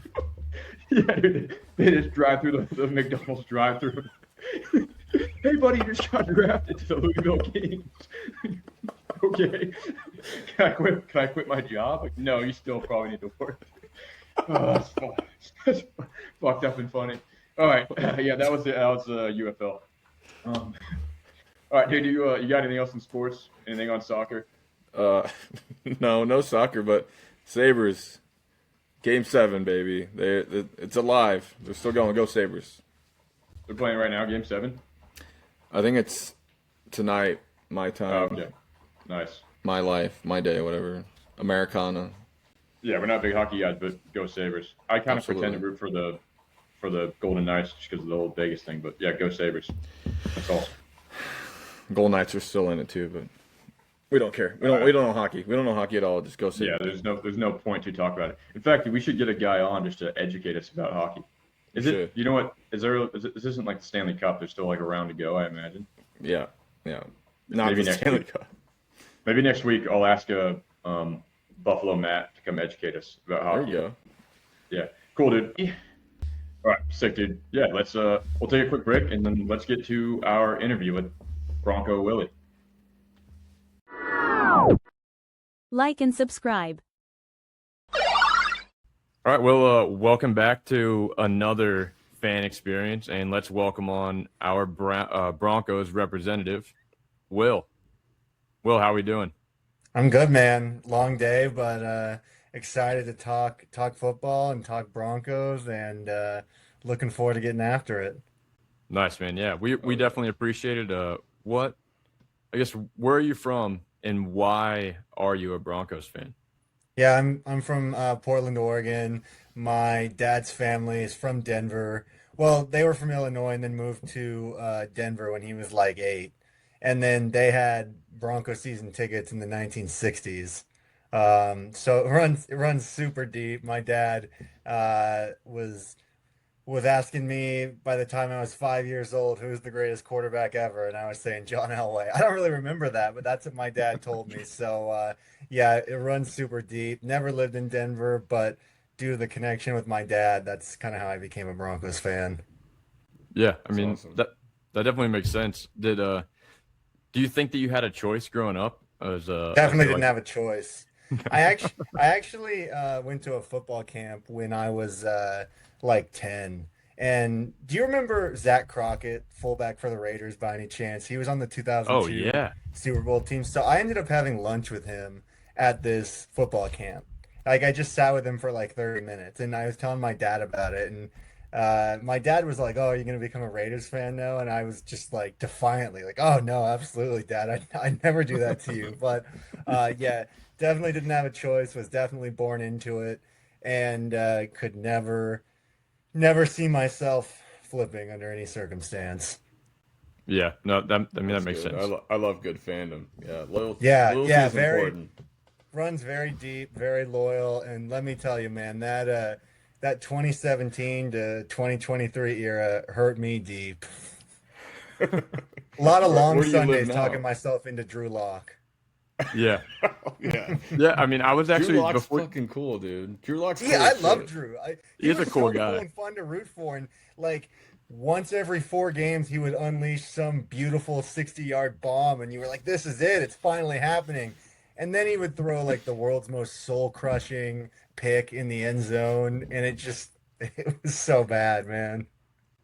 Yeah. I mean absolute swagger though. Like a cool Yeah, guy. Yeah. yeah. Yeah, Yeah. yeah. I mean before you came on, we were actually going through just for for data, all right, not to be Hmm. not to be offensive. We were going through the post Peyton Yeah. quarterbacks. Yeah, and it was like Trevor Simeon, Paxton Lynch, Brock Osweiler, Drew Lock. I'm probably missing a couple of them, but yeah, I mean, a team that has an incredible pedigree. I mean, had some down years, which I know all about down years. Dylan knows everything about down years until Josh Allen came, Yes, but you're back sir. now. Fun fact about I have an interesting connection to Josh Allen. My final football game of my life, which was in junior college in California, we played Josh Allen and beat him. Yeah. His for context, so he's from Fresno and he was at Reedley and Reedley sucked. And he was their only good player. We beat him 44 to 38. And I just remember looking back on it, this quarterback was so big because at the JUCO level, they don't really have like prototypical pro looking quarterbacks. It's usually like 5'10" to like 6 foot guys who are good but just don't have the tools to like really Yeah. go anywhere. But yeah, that Dang, was that was dude. my last football game. You Dang, shared a football field with the Josh Allen. I did, and somehow we beat him. Damn, that's that's sick. sick. That is That's Yeah. awesome. fucking sick. I remember playing at like Auburn High School on the same field that Chris Kelsey played on, which is a Nebraska thing, and feeling like Yeah. that was sweet. But you shared a Yeah. field with an MVP of the NFL. That's awesome.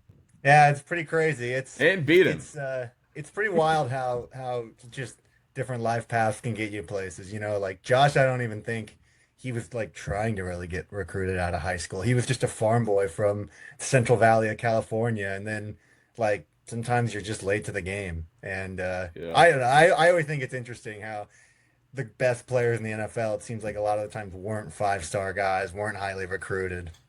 Yeah, Yeah, dude. Yeah. I think he just That's wanted to cool. be. He wanted to be Blake Bortles, like smoking cigarettes and doing construction is what he wanted, and then he just, oh, I guess I'll play in the NFL instead.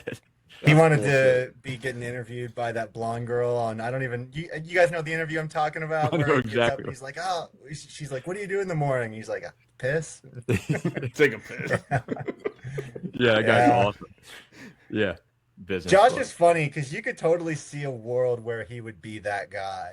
But for like he's sure. totally like now that he's with Haley Steinfeld, he's a little more polished, he's a little more Hollywood. He's had his MVP. He clearly has had like a PR firm like sink their claws into him. Yeah. I feel like they're trying to get like the farm boy out of him a little bit. Absolutely. I mean, this is gonna be the last thing we say about Josh Allen. But last night he rang the drum for the Buffalo Sabres and immediately chugged a beer and spit all over himself. But that's cool. All right. So he has I was got a gonna little bit of say, farm boy yeah. in him. Josh is Josh. Josh is Josh. He is Hollywood now, but he's not Russell Wilson Hollywood. Right, right. He's still got a personality. He's still cool as fuck. You know, he's Right not now, I love Josh. he's not a robot. Right. I've always rooted for him when they played, especially in the 2024. Sorry to bring up bad memories, but the 2024 AFC Championship game, I wanted them to beat the Chiefs so bad. And Yeah. he's just a fun guy to root for. Yeah, Yeah. he's a good dude, man. I mean, Yeah. yeah. But okay, where do you live now? So, I live in San Diego. oh, okay, that's Yeah. cool. Yeah. Nice. Yeah, I What's moved it- down here yeah. for grad school and then just managed to stick around all these years. 5 years ago, I Nice. moved down here. Are there people like running around saying like I miss the Chargers, or is LA close enough to where like they're okay with it? The Chargers thing is a fascinating dynamic, man. Everyone in here everyone in San Diego hates Dean Spanos. I definitely think there's some Chargers fans left, but overall it just doesn't feel like there's Chargers fans. Like it was definitely the Chargers sold their souls so they didn't have to build an arena, and now they don't have to pay any money and they're a tenant in the Rams building, and it sucks. Like they would make so much more sense in San Diego. Unfortunately, business wise, I'm sure even with the way it is, it's probably makes way more sense for them to be in LA. And Dean Spanos doesn't have like billionaire money. He's not a rich billionaire, if that makes sense. Yeah, it does. He's Yeah. not a guy who can. Not that any billionaires are really privately financing any stadiums, but I think his money combined with being in California, it was probably not going to ever happen to get a new stadium here, especially because they didn't have goodwill in the city. You know, if they would have done it in 2006, after they'd gone 14-2 and collapsed, well, collapse is aggressive, but kind of collapsed against the Patriots in the playoffs, or Yeah. like 2007, they went to the AFC Championship. They probably get it done, but I mean, by when they were trying to do it, they were kind of just the Chargers again. Yeah, Yeah. yeah. Yeah, it's a shame, man, because San Diego, I work in sports. I started in college athletics. I got my sports MBA here at San Diego State. So like I'm super like in the sports world and have a good pulse for everything. And like it's a great sports city. You know, the Padres fill up their stadium now because they spend and they're trying to win. And for the longest time, they just weren't really trying and they were boring. And now they're exciting and fun and trying to compete with the Dodgers. You know, San Diego State basketball fills up their stadium most nights.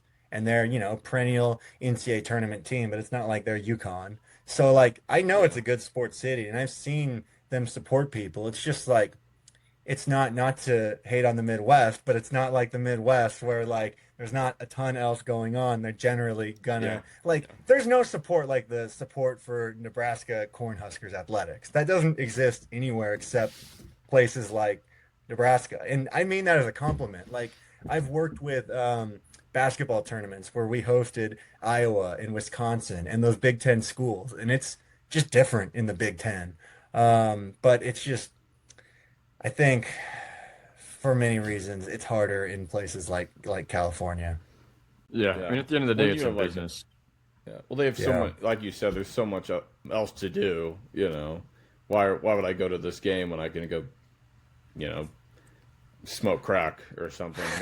Whoa. Dude. Exactly. that was a joke, but you know what I mean. Like legitimately, there's like other stuff to do, not just like Yeah. Well, the Husker baseball team is playing tonight. I got to support them because it's either I Right. watch the Nebraska baseball team or I don't know, go look at the grass grow or something. You know. Dude, Nebraska's are you a Husker alum fan? I mean, I was born and raised here. I support every Husker thing I can ever Yeah. possibly support, but I didn't go to Coolidge. I'm too dumb for that. But It's okay. I'm an Oregon State guy. I didn't go to Oregon State either. It's like that when you grow up and you're just a fan of the team. I get it. But gosh, what was I gonna say? Oh, it's like with Nebraska, like they set attendance records for volleyball. It's unbelievable. Like Oh I've yeah, never seen anything quite like it. And I grew up a Pac-12 guy, and I love the Pac-12. R.I.P. It's really sucked for Oregon yeah. State, but R.I.P. Moment of silence. Moment of silence. yes. Okay. All right, there we go. Appreciate it, guys. But it's just like it's not like that on the West Coast. People just, I think college sports just aren't as important on the coast for whatever Yeah. reason. Again, there's probably Yeah. just much more to do. But my wife is a UNL Nebraska alum, born and raised here, and Hmm. yeah, the volleyball backing here in UNL is wild, dude. I mean, Yeah. they go anywhere they play. Nebraska follows them. Like the people Hmm. follow them like crazy. And anyway, we're talking about you though, brother. We're talking about the Broncos. I'm sorry, I took it way far off track. I It's apologize. okay, guys.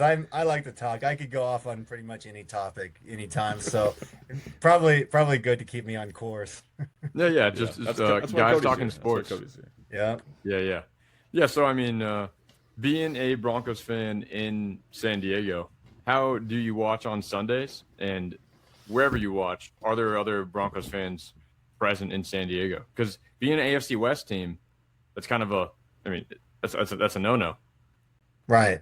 Exactly. I will say I don't get any shit in San Diego anymore about being a Bronco fan because the Chargers are effectively gone, and I would say most of the fans have the attitude of fuck the Chargers, fuck Spanos, we don't support them. How I watch, so I've come a long way with how I've watched over the years. Not to go back 20 years, but grew up going to sports bars with my dad to watch. We would spend our whole Sundays doing that. It was a great memory. But that was also because 20 years ago, Sunday Ticket didn't exist, and you had to go to well, I think it might have existed, but I think it was a different world in terms of getting that on your TV at home. Yeah, And then I graduated to I'll say this quietly, illegal streaming. Good old crack streams. I think I was crack streams and stream east dot xyz, always important to get that yeah, last part in. I was on those forever. I think until 2024, I just said screw it. I'm gonna get Sunday Ticket. Absolutely yeah. greatest decision I've ever made in my life. It made me not want to go to bars to watch games anymore because I used to I would do the thing where I go to the bar, spend 3 hours there, watch the game. I kind of don't like doing that. After like a half, I get tired of sitting there and like wish I was at home. So I would say two or so games a year, I'll go out to bars with my friends. And I have one Bronco fan here in San Diego, so we'll go watch, or we'll just get a big group together and go watch games. But for 75% of the games, I get up and go to the gym early, and then I'm back by 10 a.m. ready to watch football from 10 a.m. to roughly 8:30 p.m. when the Sunday night game ends. Those are my Sundays, non-negotiable, on my couch. It's awesome. I miss it Yeah. every day. It's not NFL season. I will say the first Sunday after after the Super Bowl. I guess actually it was the first Sunday after the AFC Championship because there's no football. Real weird weekend. I don't know if you guys feel like that, but that is a weird weekend. Oh When Oh, yeah, big time. you go from like when it's the first weekend of NFL and you have college football on Saturday, I don't do anything the entire weekend at all. It's crazy. It's so Yeah. awesome. But man, Yeah. it's like football overload. So I guess I went on kind of a rant there, but I'm mostly spending it on my couch watching Sunday Ticket. Occasionally I'll do the quad box, but then I get overstimulated and decide I'm gonna stick to one game. Usually what I'll do is I'll do Red Zone for fantasy, and then I'll probably do Red Zone on my computer, and then one game on the big TV. Obviously Broncos if it's that one game, but um, and then the other thing is occasionally my dad and I'll go to an away Broncos game. We went to Broncos Raiders this year in Vegas. yeah. That's Nice, an man. event. But the best way to Yeah. watch a game is at home anyway. I mean, Yeah. the I stadiums are don't know, sweet. man. I think for big games, I want to be in person. Like I would much rather have been at the AFC Championship game or at the playoff game before that. But like, if I'm watching Broncos Titans, I think I'm just good at home. It's Yeah, not, and now just stay at home with for that one. yeah, with that said, like if the tickets are free and I live walking distance to the stadium, totally, 100%. I'm like this in San Diego with going to Padres games. I live 15 minutes from Petco Park. I don't ever want to go because I have to, if I'm gonna go, it's too expensive to park at Petco.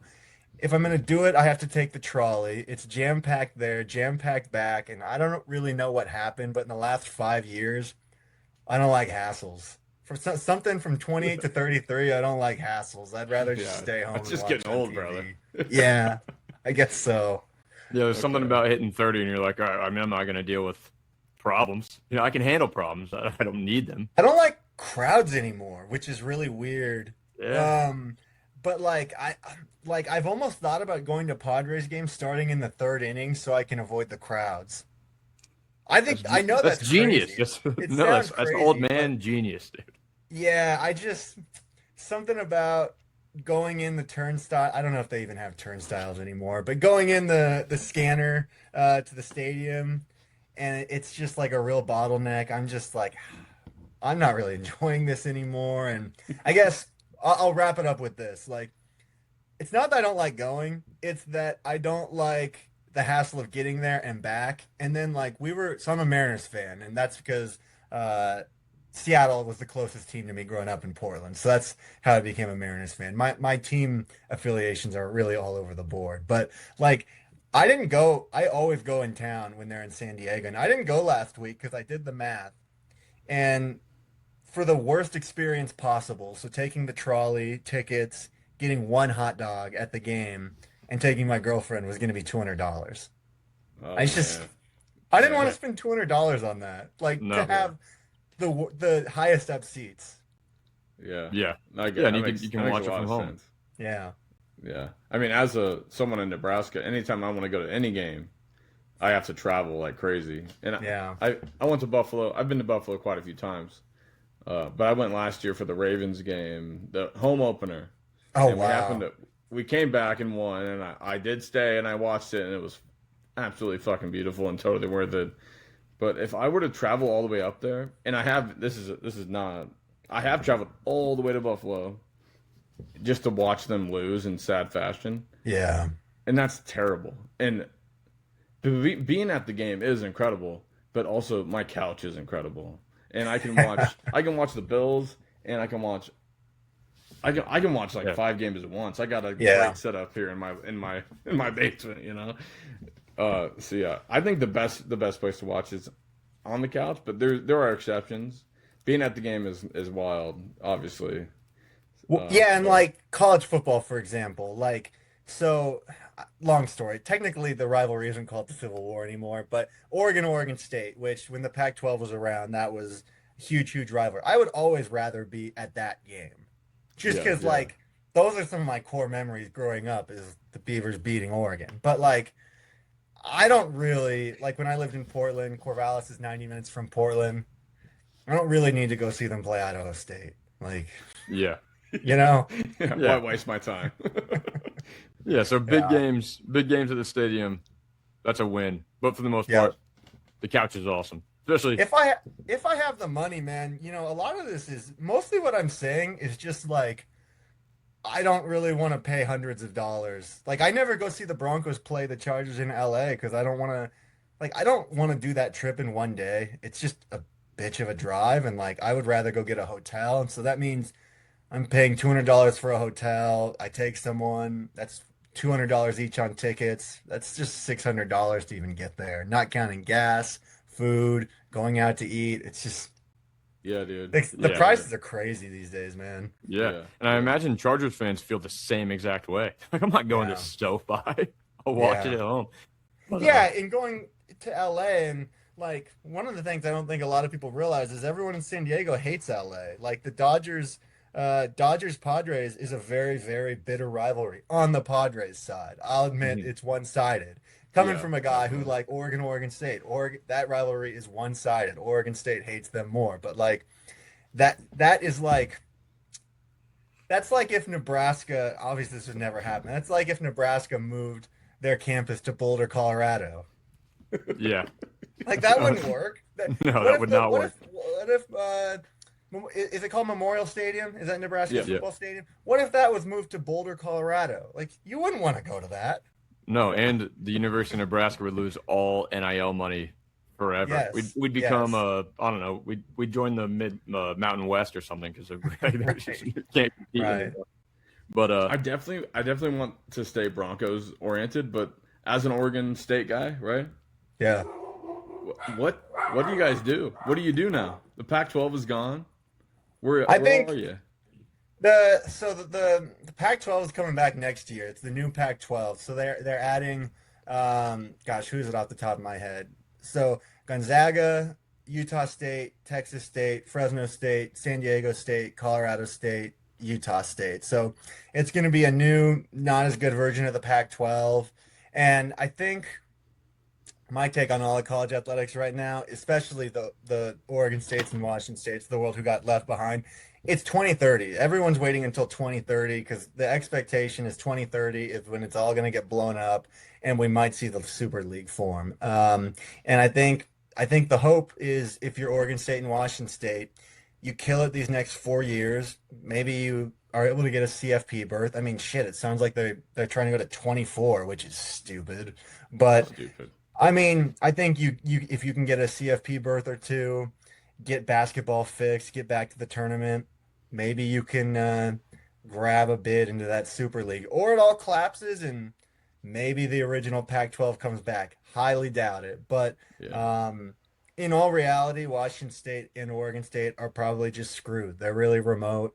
I mean, Washington, not to get off on every other school, but Washington State's like 6 hours from Seattle. Oregon State's 90 minutes from Portland. It's not a major TV market. They're probably just screwed. I mean, the overall, I think, idea is that most everyone who isn't Oregon, USC, Alabama, Ohio State, they're probably just screwed in college athletics in 5 years. Probably won't exist anything like we grew up with it, which is a real shame.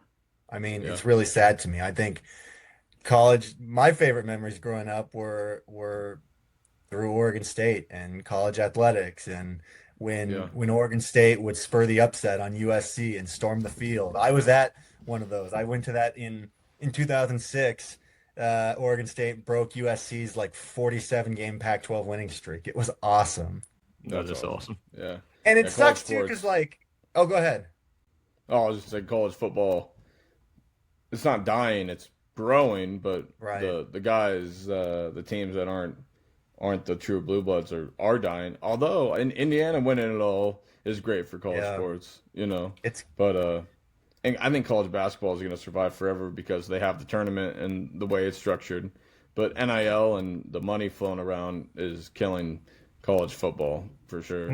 my big thing with NIL is I think it sucks the way it is right now. All for the players getting paid. I just don't think you can have 1 year I mean they're not contracts, just 1 year agreements where you can just come and go whenever you want. I think if I were going to do it, I would hope you would basically sign agreements to stay for 2 years. If you want to leave early, you have to sit out a year like it used to be. It used to be if you transferred, Yeah, yeah, you'd have to sit out a year. And so you play your freshman, sophomore year, then you can transfer anywhere you want and play immediately. You get one of those in your career. If your coach leaves, you can transfer anywhere immediately. I think there should be exceptions. I think we should make it more friendly to the student athletes, but hopefully, and I think we're headed that way. I think because it's not, no one's happy with the way it is right now, and donor fatigue is a big thing right now, where it's like, you know, you have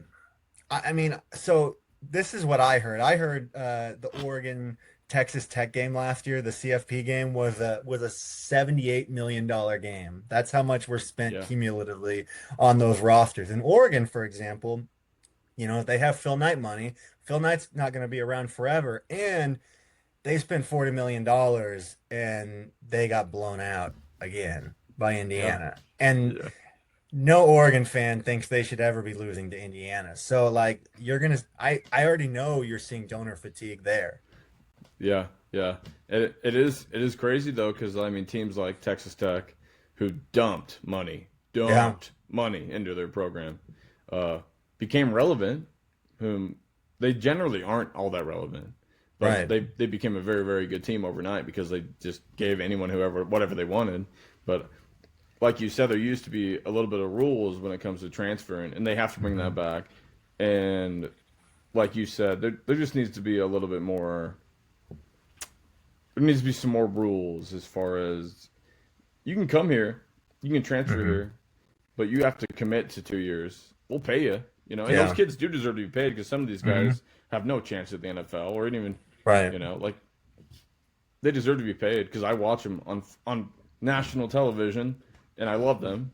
They deserve to be paid, but Hmm. there's got to be a little more structure to this whole thing, and it needs to be more fair because, like, fair, and it's probably like crybaby Nebraska type talk, like being a tier 2 team, but it's not. It really isn't fair if you really think. And I don't like saying fair because that is like crybaby shit. Right. But there needs to be some kind of structure to the whole thing. Anyway, Cody, bring us back to the NFL. Yeah, I was trying. I didn't want to be in any kind of It's my disrespectful fault. I know it's my or fault, disruptive. but right now Yeah, I'm I mean, enjoying this college conversation. football is So football, and I love football. It's all beautiful talks, and It's I'm just good glad to that we talk ball, right? yeah, that's right. I'm glad we exactly. were able to dissect that, and I hope some rich guy that runs the NCAA, these three simple guys are pissed, and we don't want 24 teams, and we don't want super conferences. We want Yeah. our kids to have the same experience we had growing up, but with kids and experiences and growing up. Have you been to Invesco Field? I Yeah, right. have. Yeah, Nice. I think it's Empower now. I think about Yeah, Oh, 10 that's it's years right. ago it empowering. switched to Empower. I have. I've been to, let's see. So I used to go visit my grandparents in Denver growing up. So we would always go to training camp, and then occasionally I'd get to go to a preseason game. And then I saw them play the Raiders Christmas Eve 2005. I believe Kerry Collins was the starting quarterback for the Raiders that year. Um, I think the Broncos won 22-3. Was Ooh, not one of the better Raiders offenses. no. Um, and then, gosh, oh yeah, so I saw them play the Jets in 2017. They beat the Jets 23-0, and that was the end of Bryce Petty's starting quarterback career in the NFL. He did not play well that day, Yeah, and someone. that was the end of a bitterly disappointing Broncos season. They had started out 2-0. Um, Broncos fans all thought Trevor Siemian was the guy at many points. In 2016, 4-0 start. Broncos fans were sold, didn't want Paxton Lynch to ever start. And then they started out 2-0 in 2017, beat the Cowboys. And that Cowboys team was super hyped. That was coming off Dak and Zeke's rookie year. And everyone thought the Cowboys were like the team of the future, and they beat them 42-17 in the second game of the season. Simeon played great. And then the entire team collapsed. I think Simeon got hurt. The offense was like the worst offense in the league. And then you know how it is when you have a great defense, the offense doesn't score. They kind of just lose their will to care. Hmm. Oh yeah, yeah. And we've seen that with Jets teams year in and year out. Like, oh, Yeah. we can stop them. You can't do anything. It's. I can't even imagine. I mean, I haven't had a successful defense in a long time. Like, I would kill for a offense stopping defense and a terrible offense, but now most of the time it's just 0-0. But uh, how does Empower rank? How are the amenities like? What's it like down there? Good tailgating? Is it in the middle of nowhere, or is it surrounded by like a bar scene? Like what's it like Yeah. down there? So it's in the middle of downtown Denver, which is great. The great thing about Denver is they have all the stadiums right in downtown. You can walk to all of them from basically all three stadiums, from all the bar districts. Very easy to reach.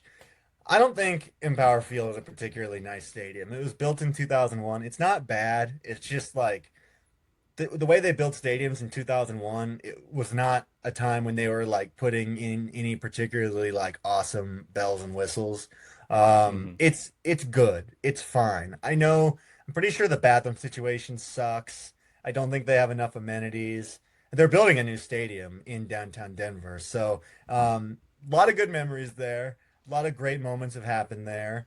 But I think they're playing. I mean, the tailgating situation is good. I know a lot of parking lots, but most stadiums are going away from parking lots because they're trying to build retail around the stadium, and that's what they're doing with the new stadium. It's going to be, you know, Broncosville basically, with like restaurants basically replace the tailgating.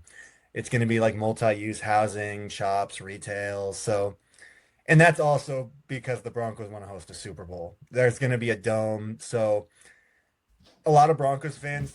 So it's not a dome. I take that back. Yeah, I'm pretty sure it's going to be a retractable roof.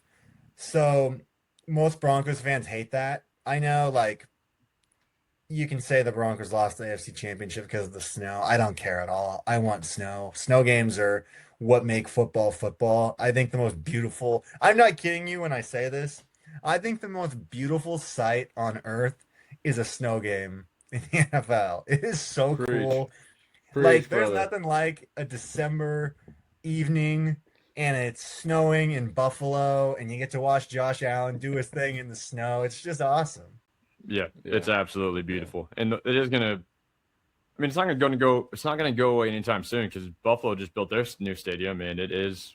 There's no roof. Open air. Yeah. It No, just it's coming. protects the fans, right? They have like an Yeah. overhang that protect. Yeah, that's the best way to do it. Yeah. Yeah. Essentially, the Buffalo Stadium just gets rid of the wind and gets rid of snowfall on the fans themselves. So, Yeah. and it's a true grass field. Anyway, go Bills. Yeah, that's- But I will say Infesco or Mile High, whatever you want to call it. I went there back in 2017, I believe.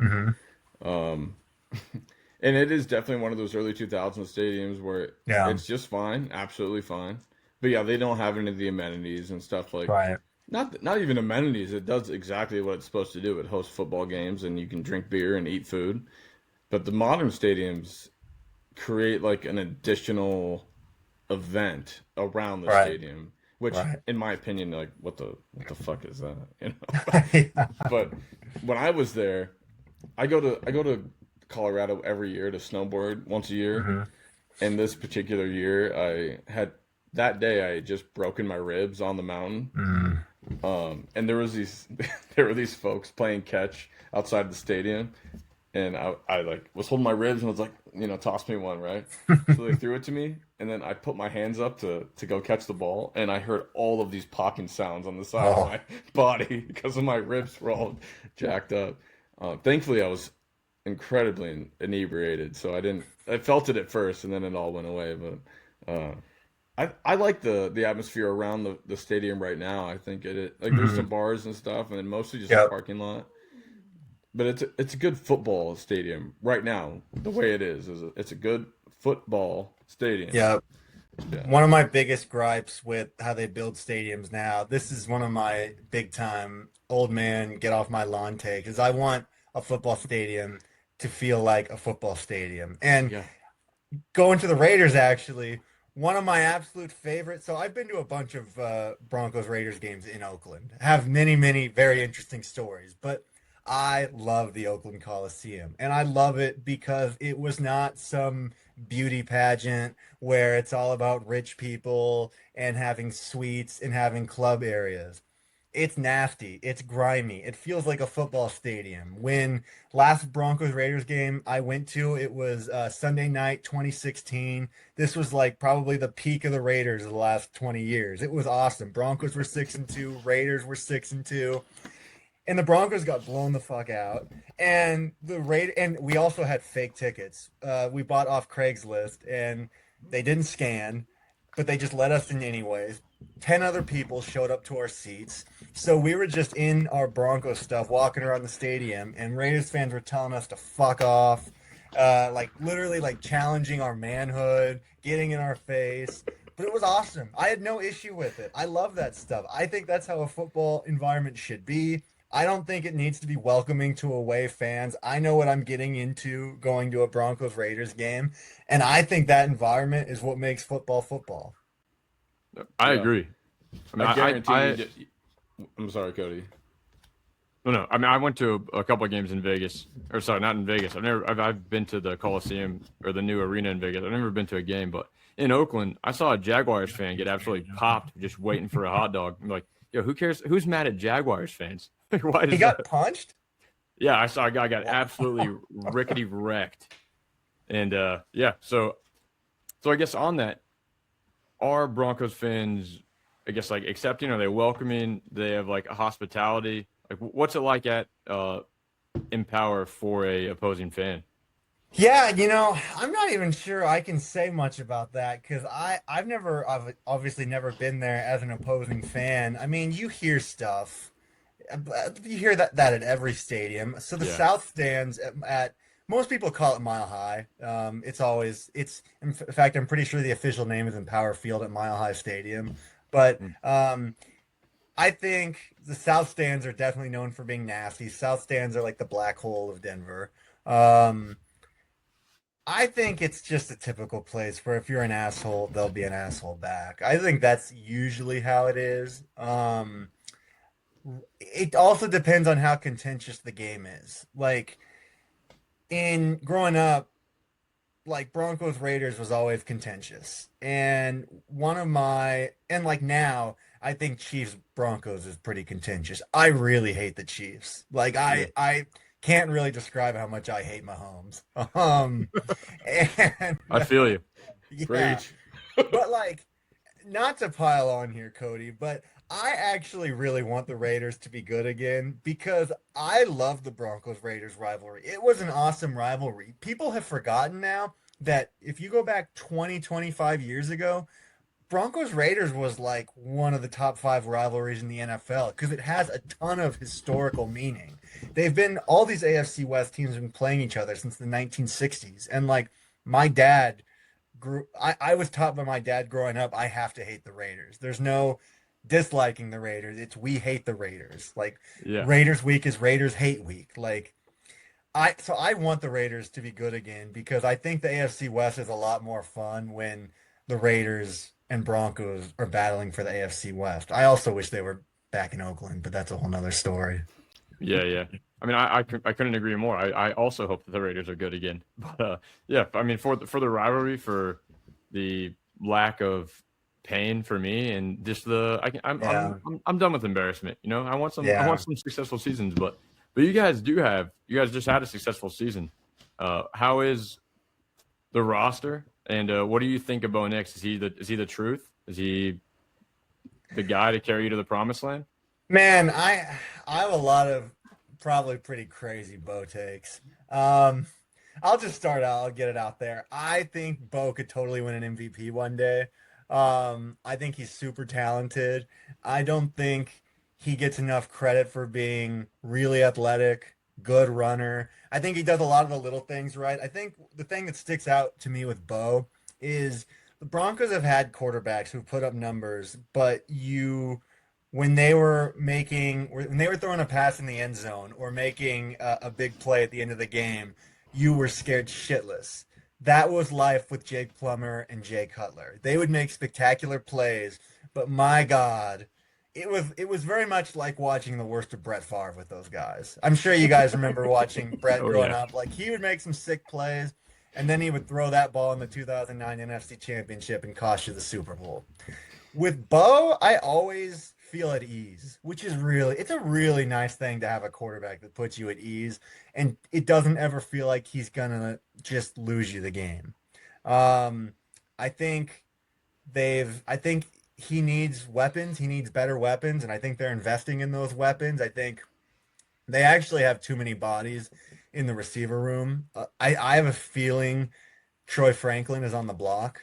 I think they want to keep Mims because of his return ability, and he makes a lot of big plays. For some reason, he doesn't get as much PT as people want him to, but he's made a ton of big plays over the years. And then they love Pat Bryant.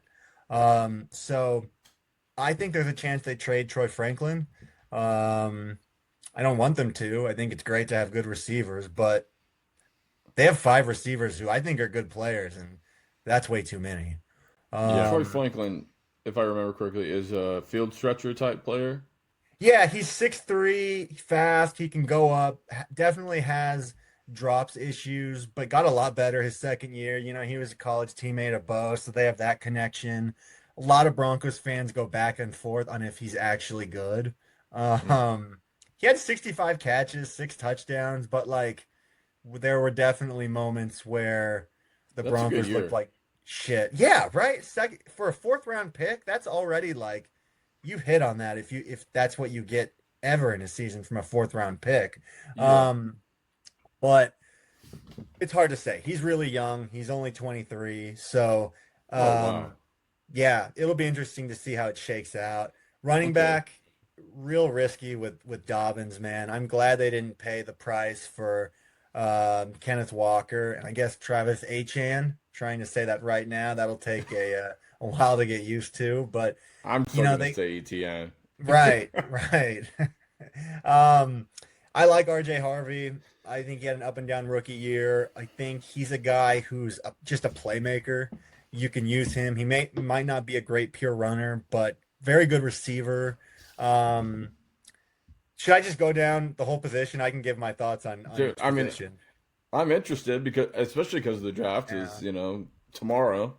It's Yeah. it's it's really interesting because I mean, you got Troy Flinken, you got Cortland Sutton, who and I haven't heard anything about him going anywhere, right?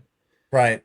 I And think then next Mims. year is when they could move off him because I think his guaranteed money is up. But yeah, I don't. I think he'll be there this next year. I think Mims is highly respected throughout the league, Yeah. and his skill set is he's not a 90 catches, you know, similar to Troy Franklin, but not. They're similar guys as far as I think they're field hmm stretchers, if I remember correctly. But Denzel Mims is an incredible punt returner too, correct? Yeah, he's a great returner. I think the Mims problem, I don't want to act like I know.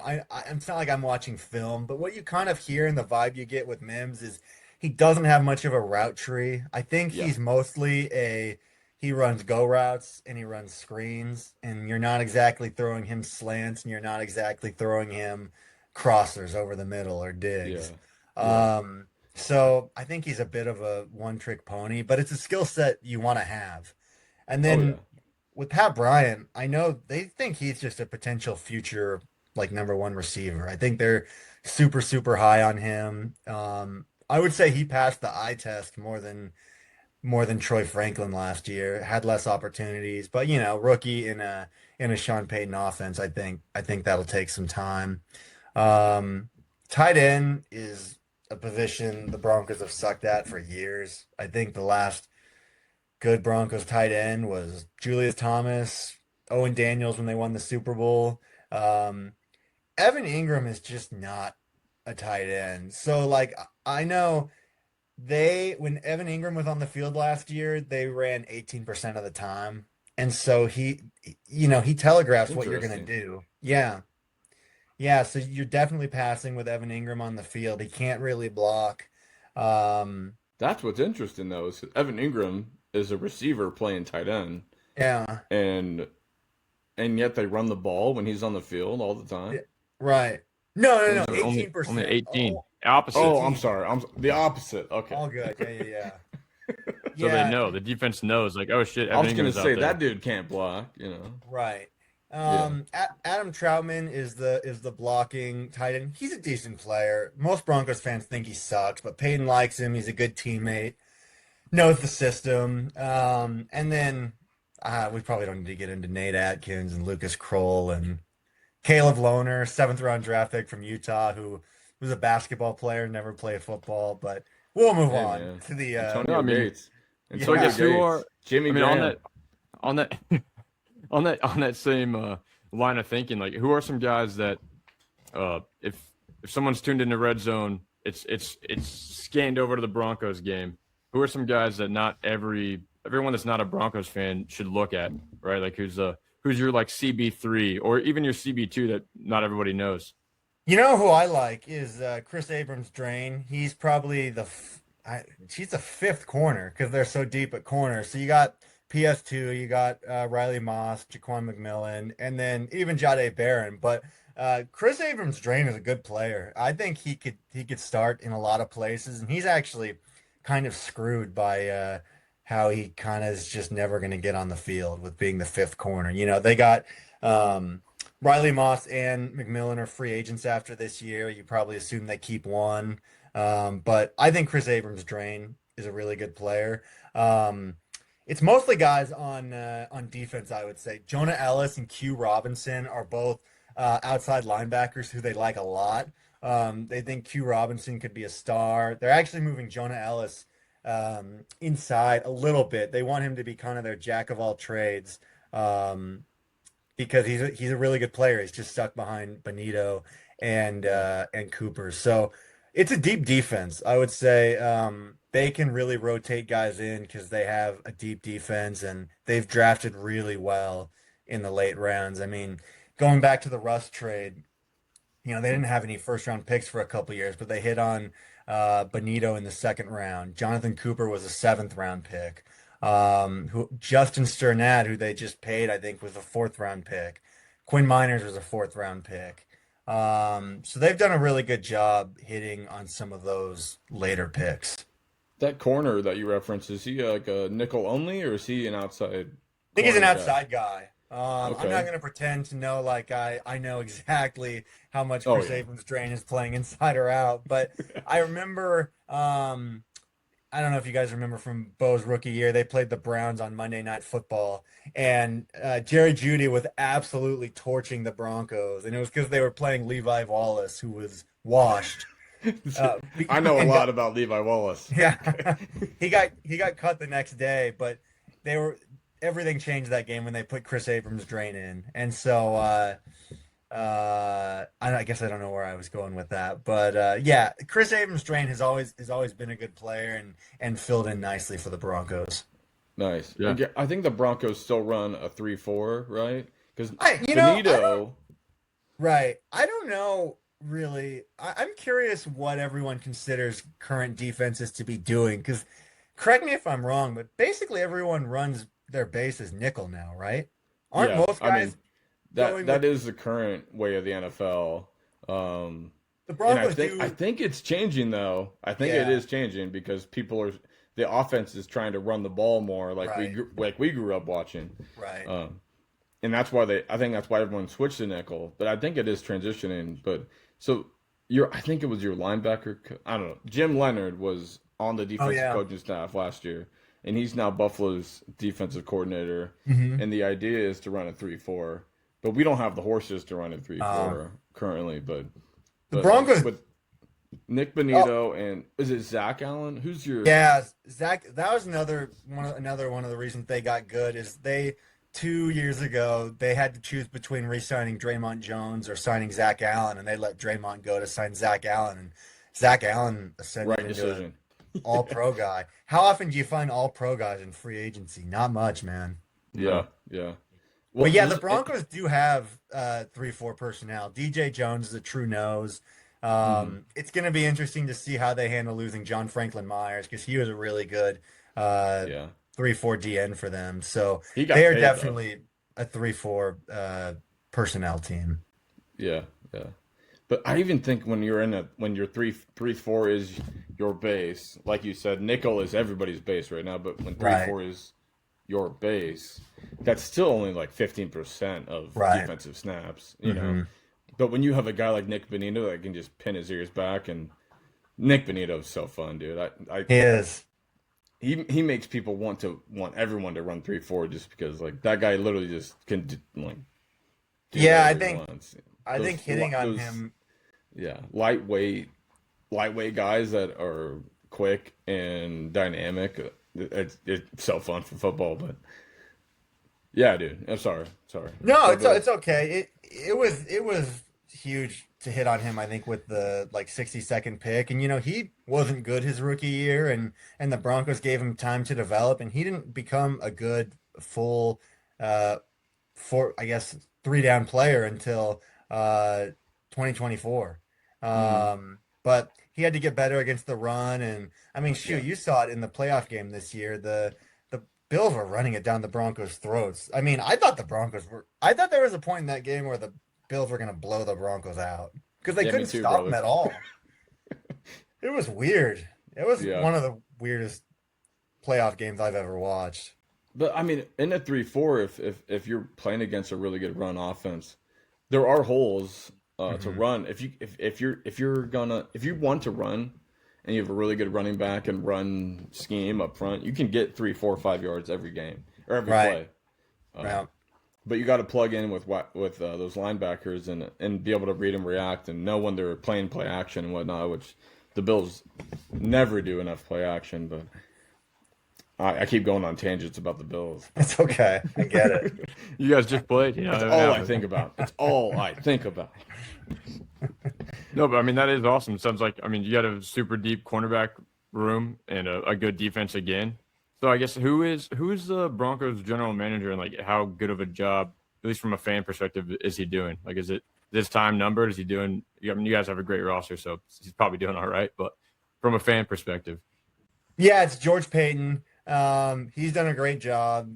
Somehow he's recovered from the Russ trade, and it's mostly because, as I already said, he hit on the non-first round picks. Him and Sean Payton seem to have an awesome relationship. You know, when they got Sean Payton, a lot of people thought Sean Payton was going to want him out. They seem to, all the reports are that they met, they get along well, they have a great relationship, work together really well. And I would say the approval for George Payton is sky high. And in a way, the fact that he was able to recover from the Russell Wilson trade sort of makes people trust him even more. Um, and you know, the Russ trade, like, what does anyone? I don't know why they're mad at him for it. The Broncos had to make the deal. What were they going to do? Roll with Drew and Teddy Bridgewater for another year? Yeah. Imagine Broncos fans if they found out that they were just going to roll with Drew Lock again, or they could have taken Justin friggin' Fields, which I wanted them to do. I was so Yeah. upset when they passed on Justin Fields and took PS2. I was like, "What are we doing? Will we ever get a quarterback?" And it's good to be wrong sometimes. Yeah, yeah, and absolutely. no one can really blame that man for the Russ trade. I mean, he's a Super Bowl winner. He's had an incredible career. If it wasn't for this last little tail off, he might be a Hall of Famer. He still might be a Hall of Famer. So I mean, that's a giant mistake that set you guys back, but it didn't set you guys back that much. I mean, he really bounced back. The Broncos really bounced back. Yeah, it's pretty amazing, man. You know, after the second game of Bo's rookie year in 2024, Bo had had a rough 2 games, and he had thrown a really bad pick in the end zone. They lost to Justin Fields and the Steelers like 13-6, and they scored their touchdown with like 2 minutes left in the game, and it got to the point where I've had like 3 moments in my life where I could not watch the Broncos the next week. I was getting damn close to not wanting to watch the Broncos after that. Like emotionally, I could not have handled Bo being horrible. If he was just horrible and it was over, like JJ McCarthy's first, well, I guess it was his second year, but like when you know, you know. Yeah, It's just so sad. It's such a bummer. Yeah, Like yeah. But Bo it's isn't that guy, man. Bo's a gamer. I love Bo Nix. he is. He I remember seems him to- watching. I remember watching him at Auburn, Yeah. and people raving about him. Like he had like the perfect name to be an Auburn quarterback. He And that beat kind of Alabama fizzled in the out. Iron Bowl. Yeah, yeah. And then he, Yeah. went to Oregon. I think did he play for someone else in between? No, it was I'm- Auburn to Oregon. Okay. Yeah. You must have loved that, dude, being Oregon adjacent, you know. Well, I hated Bo when he played for the Ducks. It was very weird. Him becoming our quarterback. I actually have an interesting Bo story. So, I worked for the Holiday Bowl football game. I did my grad school internship with them, and so as part of that, for the bowl week festivities, you get to tour the USS Abraham Lincoln, which is an active Navy ship, and so that was cool. Oregon and North Carolina. So Drake May and Bo Nix were both on this ship. I was an intern, didn't know where to go, and so I just happened to join the group closest to me, which ended up being the VIP group with all the most famous guys on both teams. So I toured the Navy ship with Mac Brown, Dan Lanning, Bo Nix, and Alex Forsythe, the Broncos backup center. He's the one who fucked up in the Chiefs game 2 years ago with the blocked field goal. If you guys remember that. yeah. Yeah, he's the one who fucked that up. But so I got to just watch Bo interact with people for 2 hours. And you know, I didn't like Oregon. I had to, because I was working for the Holiday Bowl, I had to like act like I didn't hate everyone there. But He was great, man. It was amazing how nice he was to everyone, how close he seemed to be with his teammates. He seemed like just the ultimate like dude.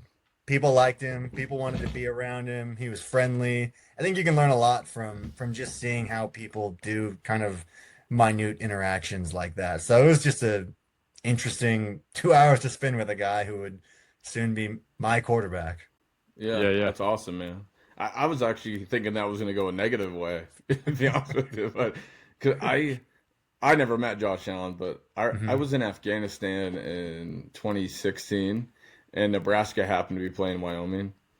Um, and at the time, they were talking about Josh Allen being a first round quarterback, Hmm. first round super god, and he threw like 5 picks against Nebraska, Hmm. and uh, and I was like, who the fuck That was does this awesome. guy? Who's this guy think he is, dude? Like this, who the Josh Allen fucking sucks, man. Like this guy does not belong in the NFL, and now he's I've never met him, and he's my best friend in the world, So pretty crazy. Dude, I feel the same way about Josh, and I'm a Broncos fan. I just like want him to be happy. I want him to succeed. He's like everything I would want my quarterback to be. Yeah, dude. Yeah. Somehow, I feel like he's easily like the most liked quarterback in the league now, especially because everyone wanted him to beat Mahomes so bad. Yeah, yeah. Yeah. And it ain't over. He's got plenty of time to do it, but Yep. yeah. He is Yeah. just like a Labrador retriever. Like everybody loves him, Hmm. man. He's happy go lucky, good dude. He And is. he's 6'5", 240, jumps over people and And he plays cool. Like he does the yeah. coolest shit ever. Yeah, yeah. He makes you Yeah. want to just like go play football. Yeah. Yeah, yeah. Every once in a while I installed a glass window, but it's like made out of sugar. I have like I can replace it whenever I want. Just so if ever I'm feeling like Josh Allen, I can just jump through a window. There It's we like go. it's elite, dude. Yeah. That is elite. And Josh Allen's sick, but so is Bo Nix. And it Bo sounds Nix is like awesome. the Broncos GM is also something close to elite. So I guess what are some guys you lost this year that makes you sad, and some guys that you've gained this offseason that you think are going to make a contribution? Well, who they gained is going to be short. I think the only guy they gained at all was Jalen Waddle. I'm not even kidding. I think Yeah, they signed a backup safety from the Bengals, who everyone says sucks. Um, depth. yeah, he was a safety who the Bengals didn't want, and it was like the worst defense in the league. I was It gonna was say just any Waddle. any Yeah. defender Yeah. from Cincinnati is like no thank you. Yeah. Like Yeah. But but that's just a collective bias. Like the whole team sucked. So that one guy right. might be good, but you couldn't tell because the whole team was fucking terrible. Right. But mostly they added Waddle, which I thought the price I was totally fine with it. You're in your Super Bowl window, only have so many chances in life to go for it. Got to go for it. Um, they re-signed Dobbins. They re-signed Justin Sternad, Alex Singleton. That was pretty much it. They lost John Franklin Myers, which sucks. I think when you can have two good 3-4 DNs, I think it's one of the most underrated things you can have in football. They can, him and Zach Allen could both stop the run. They could both rush the passer. And when you have those guys who can push the interior, it's why they had I think they had the most sacks ever, or like the fifth most sacks ever, something like that. They had, I think, 70 sacks, but that usually comes when you have an interior pass rush as well as an exterior pass rush. Oh yeah. And if you ask a quarterback, uh they hate interior pass rush way more Right. than they hate the outside. Yeah. Right, like yeah, you have your DNs or edge rushers, and like you can always chip a running back, and you can always just like the best quarterbacks just step up into the pocket. It's Right. I mean, not for all quarterbacks. Like you would see Brady do that and Peyton. That's what made them so great. But like you can, I guess my point is you can scheme outside pass rushers. You Yeah. can chip a guy, you can double him, you can do quick release. There's not much you can do if you have like Aaron Donald and Chris Jones, like yeah, if you have those guys, like they just completely fuck the play up. And yeah, they'll Absolutely. fuck up a run play. They Yeah. will and if even if they aren't getting sacks, because I wouldn't call this like my get off my lawn take, but I don't like to just like say sacks are the end all because you Hmm. can. I think over time we all know like the guys who get the most sacks are the best players, but you can have a terrible game and have 2 sacks if that's all you do. Like I want to Yeah, know how you're disrupting plays, how like you guys are basketball fans. big time. Oh yeah. Well, you watch Wemby, dude. The way he affects how a team will play offense, like that's what the best defensive players do. It's not what they do, it's what like it's they make the offense think. They can't even run the stuff they want to do. So, Yeah, yeah, interior pass rush, man. One of the hardest things to find, but when you can find it, it's nasty. yeah, yeah, Yeah. absolutely. That's why we were talking yesterday, Cody and I, about the Dexter Lawrence trade, Hmm. and he only had like a half sack last year, Right. but that guy penetrates like no one Hmm. else in the NFL. That He takes it's double unfair. teams. Yeah, it's Yeah. when you can eat a double team in the interior, and you're not just like a big old boy, which respect to them, big old fellas, but Hmm. if you can penetrate in the middle of the line, that it's so much more valuable than like being a really good defensive end. Like, Yeah. because like you said, Peyton Manning and Tom Brady, their claim to fame was stepping up as the guys were coming around, and then Right. they would deliver. If you can't step up, you got nowhere to go. Because no Yeah. matter what, even if those edge rushers take 3 or 4 seconds to get around, which is a long play, I get that, but they're going to get there no matter what. But coming up from the middle, man, that totally disrupts everything the offense is trying to do. It's totally unfair. So if you can get a pass rush in the center of the line, it's honestly bullshit. Which is why him, Dexter Lawrence getting traded to the Bengals makes me want to puke my guts out. But whatever. I'm used to I being mean, miserable, so it's not a big deal, really. he might be really lonely over there. He might be the only guy. You know what I mean? But That's the good point about the Bengals is yeah, that's like you know that's the guy now. You yeah, hate the yeah. Bengals, right? Bills Of fans hate the course, Bengals. of Yeah. course I do. Yeah. Is it so they do have an interesting history because obviously yeah that one year you had the DeMar Hamlin game and then you had the game in the playoffs. Okay. I've you might not even want to answer this, but I'm curious, have you heard the rumors about Josh Allen before that Bengals Bills game? I have not. I don't know. I've these are deep internet like Reddit Let's rumors, but go. I've heard that because Josh Allen was with that girl Brittany, I think it Yeah, was his girl from Brittany. California. Supposedly, very supposedly, I'm not exactly a source here, I love it, dude. reading message boards, but like supposedly they were horrible in that game against the Bengals, and supposedly Josh was up all night because him and that girl were like breaking up that night, and they were talking like the entire night. And you know the clip of Diggs when he's screaming at Josh in that game? Supposedly it was him saying like you let your personal life get in the way of us getting a ring. And that Oh, was like that created like an eternal rift. damn, dude. I've not heard that, and I don't go deep into social media when it comes to the Bills, but I'm deep enough. I haven't heard Right. that, but I believe it. You know, I believe it. Yeah. Why not? It And was a weird game. the Bengals, the Bengals Bills relationship is really difficult because I have been a Bills fan as long as I can remember, and it's because of the Bengals. Andy Dalton to Tyler Oh Boyd, yeah. excuse me, ended the drought for us. Right. So at that time, I was like, I can never hate this team. Why would I ever hate you? And then now they're contenders at the same time as us, and they have ruined my life just once. But yeah, it's a unique relationship, and in the Bills community, I'll say this: I don't hate the Bengals as much as I probably should or could, but the Bills community does hate Brittany. I'll tell you that we hate Oh that yeah. effing lady. Yeah, Interesting. I don't even know why, to be honest with you, but she can pound sand. Maybe it's like a cultural thing, like blue collar Buffalo doesn't like this like blonde California girl. Maybe it's something like that. That Even might though be like it. I think she's just from Fresno, so it's not exactly like she's in Hollywood or on the beaches in Yeah, LA. yeah. And now Josh is literally married to Hollywood. Right.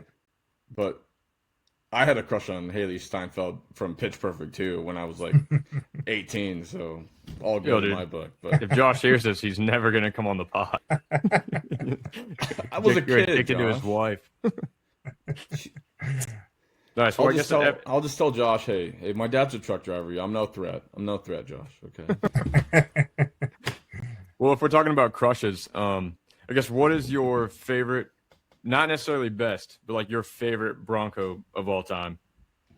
Well, he's not my favorite, but I am wearing the Tebow jersey right Yeah, here. yeah. Hell yeah. I actually only have one. Well, all my stuff is back in outside Portland where my dad lives, but I actually had him mail me my Tebow jersey this last week because I really like this jersey and it's in way better shape than I thought it was. Because I think I stopped wearing it after the 2011 season, and it's the old printed on jerseys, and so Yeah. the numbers can get like haggard pretty easily, but it's in pristine condition. So Tebow will always have a very fond place in my heart. I saw him beat the Raiders in Oakland in 2011 in person. It was awesome. Those were great. That season was the weirdest shit you'll ever watch because Yeah. Tebow would look like he doesn't know what he's doing in the slightest, and then in the fourth, like the Bears game, he was 3 of 16 in the first three quarters, and then he went 18 of 24 in the fourth quarter and brought him back. Like, how does that make any sense? I think he just prayed. And then he would. The other weird thing about yes, I think so. I'm not a religious guy, and dude, that had me thinking like, I need am to I change missing my life. something here? Like shit. But he would oddly throw a great deep ball. That was the weird thing about Tebow is he would throw one good deep ball a game, and the Broncos would run the ball, keep it close, and then he would usually deliver a deep ball at the end to Decker or Demarius, and that's how they would win. It was Well, weird. who was it in overtime? I know it looked like a slant route. Yeah, it was In Demarius overtime, and this was Demarius. against the Steelers. Yeah. Yeah. R.I.P. Yeah, I R.I.P. I had myself saying, "Oh, we're gonna go to New England and beat the Patriots," and I was like going to my dad, like, "It's divine intervention. The Broncos are the team of destiny," and then they got blown the fuck out in New Yeah, England, it's man. like Holy Timmy's shit. got God on his side. Dude, people did not want the Broncos to bail on him for Peyton in 2012.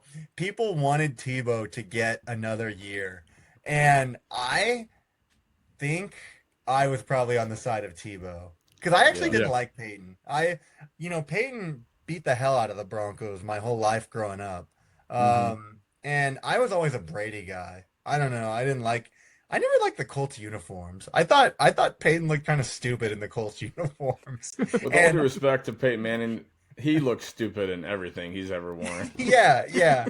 But yeah, I think I wanted Tebow to get a second chance, but it looks like the Broncos were right about that one. I guess the question was some of my favorite players. Yeah. hmm Yeah. I mean, So Tim Tebow checks the bill, but you keep telling me I want more players. I love it. the answer is definitely everyone except Elway. Elway is my default number one. I never saw him play, but there'll never be anyone ahead of Elway. There could be another quarterback that comes in and wins 10 Super Bowls. Elway built the Broncos into who they are. Um, and he's also responsible for them winning. I think the Broncos have been to what? Let's see, 8 Super Bowls, and Elway's responsible for them being in 7 of them because he went to 2 as a GM. Um, so love Elway. Champ was my guy growing up. I got Champ to sign a Champ jersey at training camp, have it framed in my room back home. Love Champ. I love that he was a quiet guy. He wasn't a boisterous guy. A lot of the corners like to talk a lot. Everyone loved that in Denver, loved that Champ would just let his play do the talking. Um, let's see. I'm just gonna speak from my era, which is 2000 to now, I think, because I can go old school. I'm obviously gonna say Terrell Davis, Shannon Sharp, going way old school in the 60s. Floyd Little was the original great Bronco, and at one time when he retired, he was the all-time leading NFL rusher. He had the most rushing yards ever when he retired. It was like 7,000. It was like 1969, but Yeah. still. But But yeah, Floyd, Randy Gradishar was a great one. Elway, TD, Shannon Sharp. And then gosh, from the modern era, it was kind of a weird era there for a while because they didn't necessarily have a lot of like iconic players. I will say I loved Jake Plummer. He was fun nice. quarterback to watch. Um, he actually had a higher winning percentage as a Broncos quarterback than Elway. He won a ton of Interesting. games. Yeah, really interesting. Hmm. Um, let's see who else is there. I guess we'll go to the Peyton era. I loved Demarius. He was a great player. I think his peak was way Right. higher than people remember. Um, and then Vaughn. I love Vaughn. Some of his off-field discretions over the past few years have been disappointing and really Yeah. sucks. But I love Vaughn for what he did in Super Bowl 50. Um, I think that's about it. There's a lot of guys who were like not necessarily like Hall of Fame level guys, but I really liked like growing up. Jeb Putzier. I don't know if you guys remember him or not. He was just a fun tight end when the Broncos went to the AFC Championship in 2005. A lot of fun running. Oh, Peyton Hillis was a fun one. I have another pretty fun Peyton Hillis internet deep rumor. So the McDaniels saga, Josh McDaniels was such an interesting saga. So I actually when Cutler requested a trade, I was like 16. This is a little I went a bit overboard, but I had a Cutler jersey. I thought Cutler was the next Elway, blah blah blah. We hated Phillip Rivers. We thought Jay Cutler was going to the Hall of Fame. But, McDaniel said, "Well, I want to trade you for Matt Castle." And so then Jay Cutler was pissed and was like, "Well, I want to trade." And then the Broncos traded into the Bears, and I burned his jersey. Oh yeah, dude. Yeah. I'm so Love That's it. pissed. fandom. It's beautiful. Love My it. mom and dad were both there watching it, and sometimes I'll just think about me doing shit like that as a kid, and I'm just like, what were my parents thinking? Like, this is Yeah. this is my kid. This is what he's doing. Um, He raised a good but quality Broncos fan. yeah, That's it. Yeah. yeah. Gosh, I had something else. Oh, with McDaniels. So Peyton Hillis. So the Broncos kind of deep internet rumor is that Peyton Hillis made a pass at Josh McDaniels' wife, and that's why Josh McDaniels traded him. I hope that's true. That's like a 'Cause- Broncos rumor that you don't have to search. Like, I'm pretty sure you could just look it up online and you'd find like message board threads about it. But yeah, that's a lot of Broncos fans believe that. I mean, if true, that's straight up beta energy from Josh McDaniels. Just, Well, Josh is that. Josh is. yes. Yeah. Yeah, we can hate Josh McDaniels together. He tried to fix the Raiders too, and that was an absolute disaster. He's just such an asshole, man. Like the my favorite McDaniel story is we go to Broncos training camp in 2009 and we're just there looking at the field and my dad asks a guy like, "Where's McDaniels?" And he points to him and my dad says with a straight face, "Wow, I thought that was the water boy." Because Josh McDaniels was like, I think he's like 5'7", and in 2009 he was very youthful looking, and he was just this fucking asshole going around screaming at everyone, and like I think he had some like weird midfield exchanges too, because they had that 6-0 start, and then they collapsed and I think became the second 6-0 team to not make the playoffs.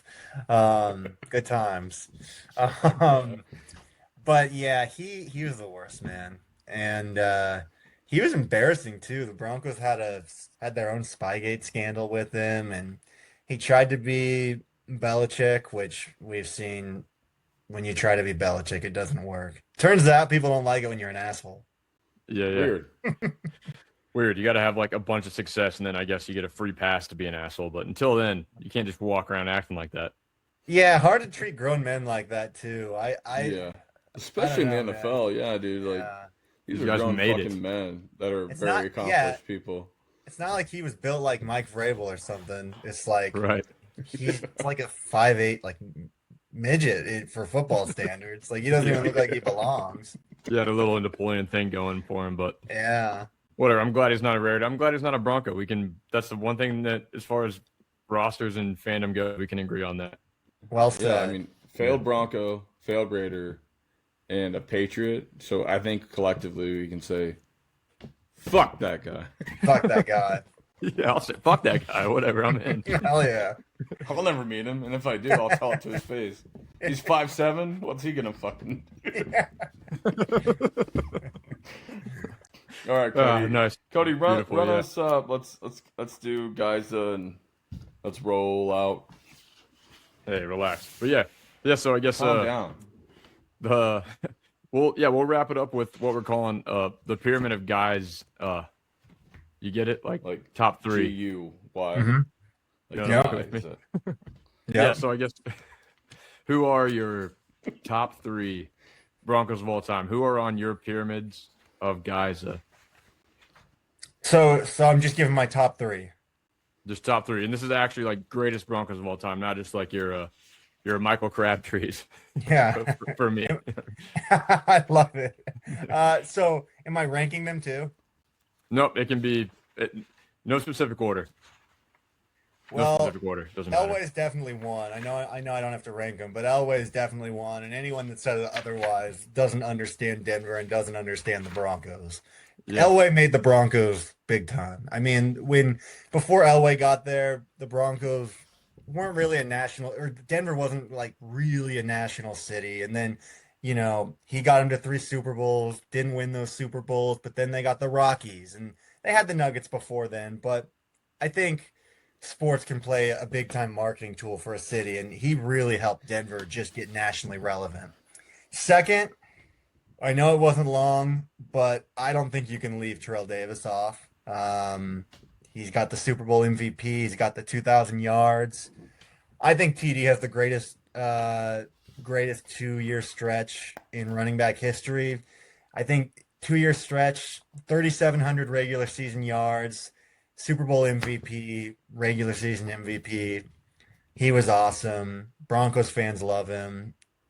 I'm a big peak guy when ranking guys. Like, to me, if you are an MVP, a Super Bowl MVP, not a ton else matters. Third is when it's really hard. You could go a lot of different ways. I think a disqualifier for this one is you probably have to have a ring. I think there's a lot of great Broncos players who don't have rings. I just think a lot of great players who've won Super Bowls. I think you got to go Von Miller. I don't know what the case for someone else would be. I love Champ. I just don't think the Broncos did enough winning with Champ. No rings. No rings for Cam Bailey. Yeah, I think with Vaughn, I mean, dominant Super Bowl MVP, was the Broncos franchise guy for a long time. They didn't do much winning at all after that Super Bowl, but I think it's got to be Vaughn. I think I'll give some honorable mentions real quick just for the sake of it. I think Steve Atwater's up there, Randy Gradishar's up there, Shannon Sharp's up there. Rod Smith was a big personal favorite of mine. I think he should be in the Hall of Fame. I guess that's about it. Those are probably my honorable mentions. Yeah, all-time greatness. I was wondering between Von Miller and Shannon Sharp, but yeah, Von Miller's got the rings, and when he was peak Von Miller, he was the greatest edge rusher in the league. He was the best. Yeah, I think unstoppable Von force. was just a little greater than Shannon, and Shannon was great. I think he retired with the most receiving yards ever for a tight end, and I think his legacy has actually taken a bit of a hit with all the great tight ends of the last 25 years. I think people forget about him, but yeah, Shannon's definitely up there. I mean, the Broncos have a lot of great players in their history. If you do a top 10 of the Broncos, there's some great Hall of Fame guys who get left out. Yeah. Well, definitely if you look back at Vaughn with that Super Bowl, like obviously he's got a ring, but he in that Super Bowl won him the game. I mean, everyone played a big part, but that was when Peyton Manning was a freaking ghost, you know. Yep. Yeah. And Yeah, Vaughn put so much fear into Cam Newton that it honestly kind of ended Cam, like how we never the know same. Cam and whatnot. Von Miller kind of put Cam Newton in the afraid. You know, he wasn't the same guy after that. So yeah, Von Miller, I think that's great. No ranking between the three, but he's I'll probably rank him. number three It's in the to me, it's definitely Elway, TD, Vaughn. Yeah. Vaughn has more of the longevity, but I think it's important to consider how beloved someone is, and TD might be like in many ways more beloved than Elway in Denver because there's a small but vocal, maybe 20% of the fan base that's all bitter at Elway for like the fact that they didn't keep winning after the Super Bowl. I'm like, hey, maybe we can just be thankful he got us Yeah. 3 Super Bowls. Like, Right. Jesus. But that's another interesting thing that we haven't touched on. Denver Broncos fans are a notoriously fickle bunch. Denver's actually known for being a really hard place to play quarterback because everyone compares you to Elway. And it can be, they're kind of a smug, I would almost describe Broncos fans as kind of like smug assholes, honestly. Hell yeah. They're, because, you know, they've had their season tickets have been sold out since the 70s, and it's a really, really passionate fan base. And they've, for a time, I think from 72 to like 2010, I think they had the second most wins in the NFL.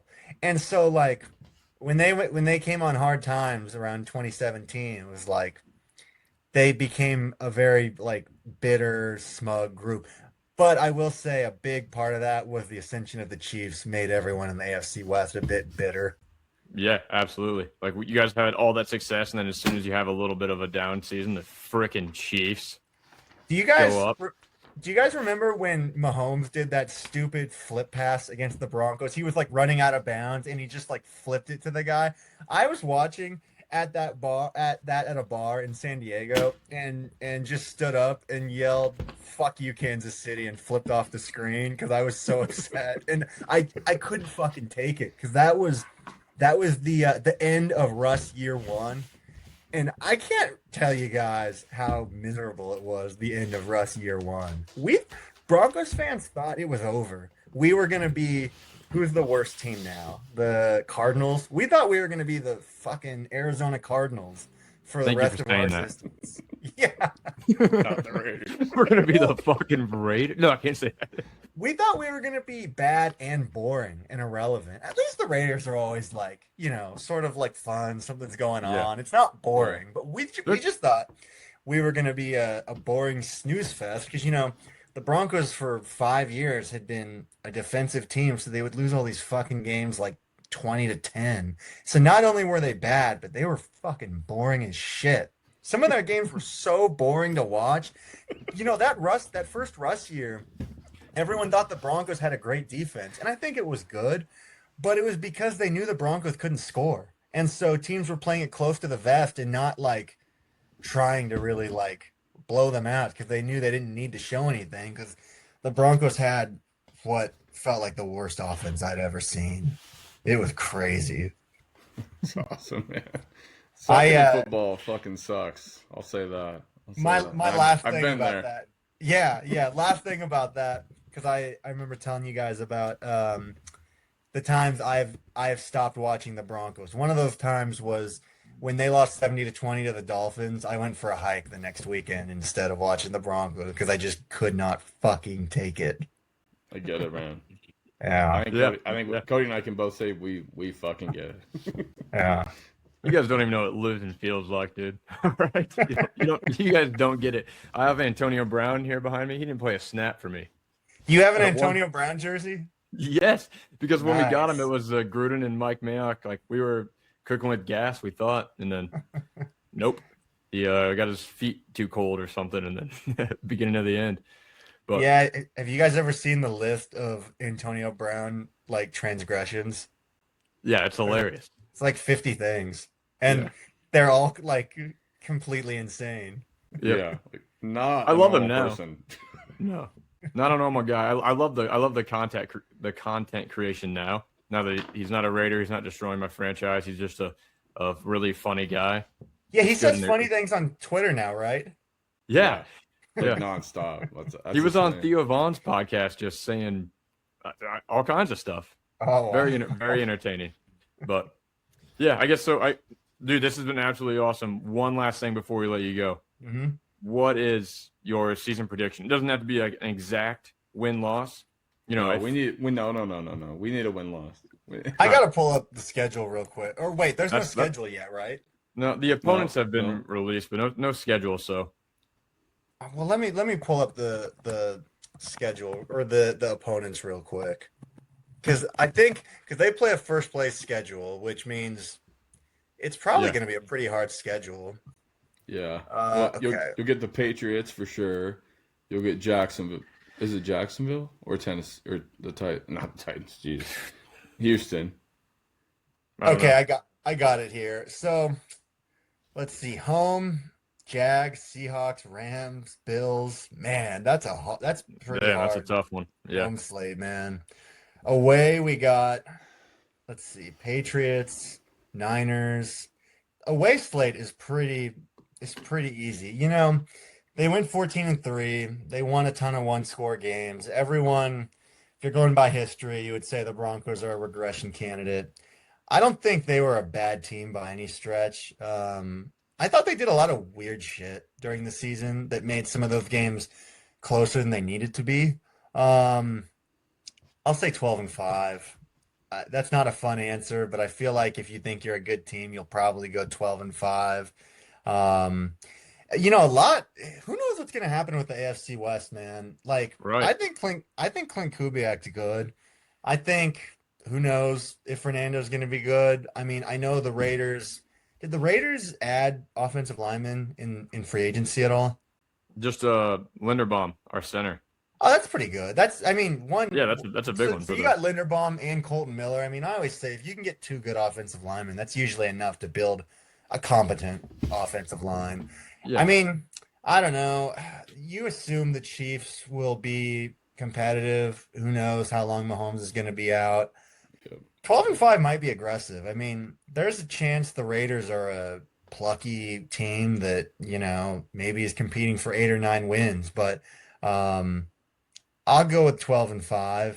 I think the Waddle trade is going to make, the Broncos don't have a true wide receiver one. I don't think Sutton's a wide receiver one, but I think Waddle and Sutton complement each other really, really well.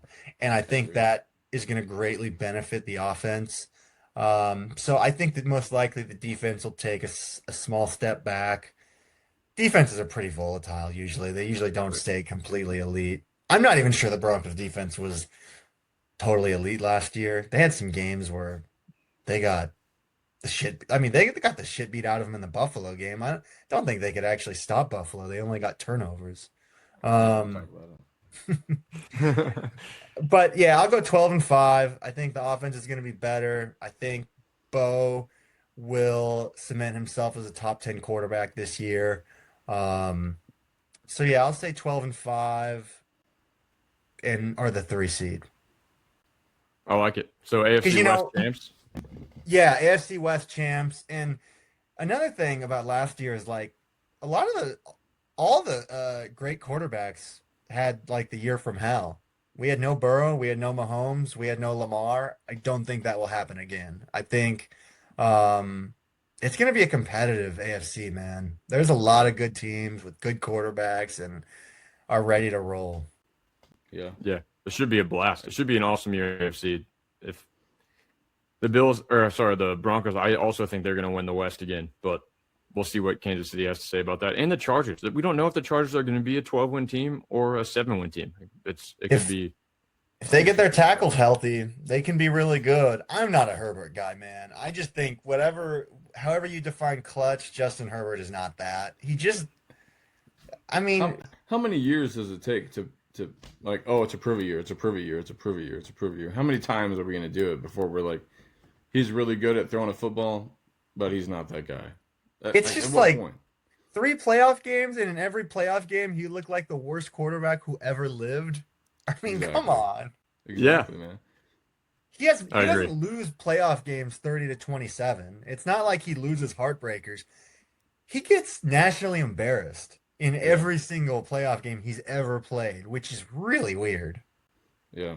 And as a Bills fan, I mean, the Yeah. Chargers are up. The Chargers are up there with like just like a sad fan base. So I'm like low key rooting for them to be good, but I just at what point are we just like he's not that guy. Yeah, He's just not that guy.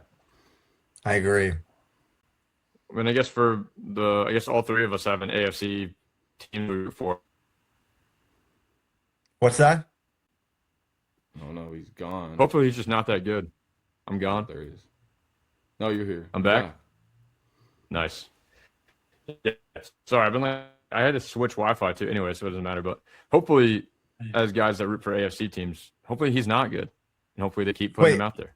Oh, Herbert? Yeah. Yeah, Herbert. Yeah. Yeah. Dude, I guess It'll before our Oh, go ahead. no, you go ahead. Sorry. I was just gonna say, hopefully it's a fun season and all of our teams do some winning. And I don't know if you guys feel this way, but I'm starting to count down the days until football is back because I miss it immensely. Losing the football season feels like it's like you can't like hang out with your best friend for like 6 months. That's how I feel. Yeah. Absolutely. Yeah, I know exactly how you feel. But we get the draft tomorrow. That's sick. I mean, this recording will come out way later. So, I guess before we let you go, one last question. What position group do you want Denver? No, you guys don't have a first round pick. We have the 62nd pick as our first pick. Okay, so I guess what position group would be your ideal thing to address? Well, ideally, I hope they trade the pick. I just want them to go for it right now. But if they were to take the pick, I think they should target inside linebacker. So you can go inside linebacker or the trenches on either side. I think I would hope they take an offensive lineman, and that's because Garrett Bowles is 35. McGlinchey's on the wrong side of 30. Ben Powers is a free agent after next season. I would just rather always have too many offensive linemen than not enough. So I hope they take an offensive lineman. I know a lot of Broncos fans wouldn't want that because they want an immediate contributor this year, but I don't really think there's a place for an immediate contributor this year. Like, I'd be thrilled if CJ Allen dropped and they could get an inside linebacker at 62, but that's a long drop, and I don't think that's going to happen. So yeah, I'll go with a guard. Not probably the least sexy pick, but I hope they take a guard. And Yeah. I don't know who any of the guards are. I haven't gone that deep on guards. Yeah. Yeah, I mean the non-sexy picks is how you build a team. So I like And that's what Sean Payton has done in the past. He'll usually take an offensive lineman when it's not a need. If you have a pending free agent, give him a year to get coached up, and then you can hit the ground running next year. Yeah. Yeah. Awesome. Will, this has been sick. Thank you so much for coming on and actually being a Broncos fan. There's always a risk that when we have a guy on, they're going to be dressed as I don't know, like a furry, which there's no judgment against furries, but you never know what's going to happen. They could know nothing about Broncos. They could think, but thank you for being knowledgeable. Thank you for coming on. And do you want to shout anybody out or shout anything out before you bounce? No, I'll shout out my dog Willie. There you go. He's not in the room with me here, but I'll shout him out. I got him in 2019, adopted him. Great dog, makes every day better. Dogs are awesome. Oh yeah. Shout out, Willie. I love that. Yeah, we'll get you back on for. I mean, the Raiders play the Broncos twice. I don't know if they're not going to play Buffalo, but for big games and stuff, dude, we'll reach back out and we'll have you on again. Yeah, man, sounds good. If you guys ever want to talk basketball, football, I'm honestly always down. So let me know. Would love to hop on anytime. Sounds great, bro. Yeah, we'll get you on for I guess all basketball. All right. Sounds good, man. Thanks, Will. Let's do it. Appreciate it, it, guys. Thanks. Thanks, Will. Go Bills.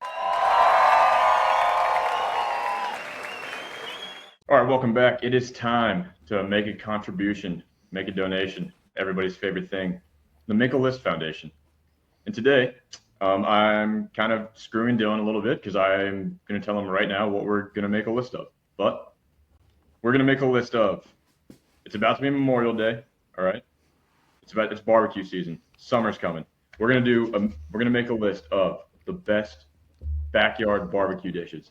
And I know that probably has a lot of interpretation, right? Like what exactly is that? And I guess we'll talk about it. We'll fucking if it's out of bounds, then we'll say it's out of bounds, and if it plays, then it plays. But top five, one honorable mention that counts: backyard barbecue dishes.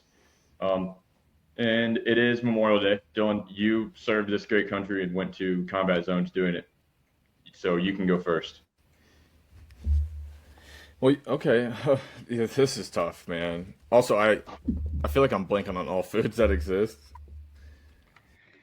That's all right. So I mean, this you might can be keep it super simple.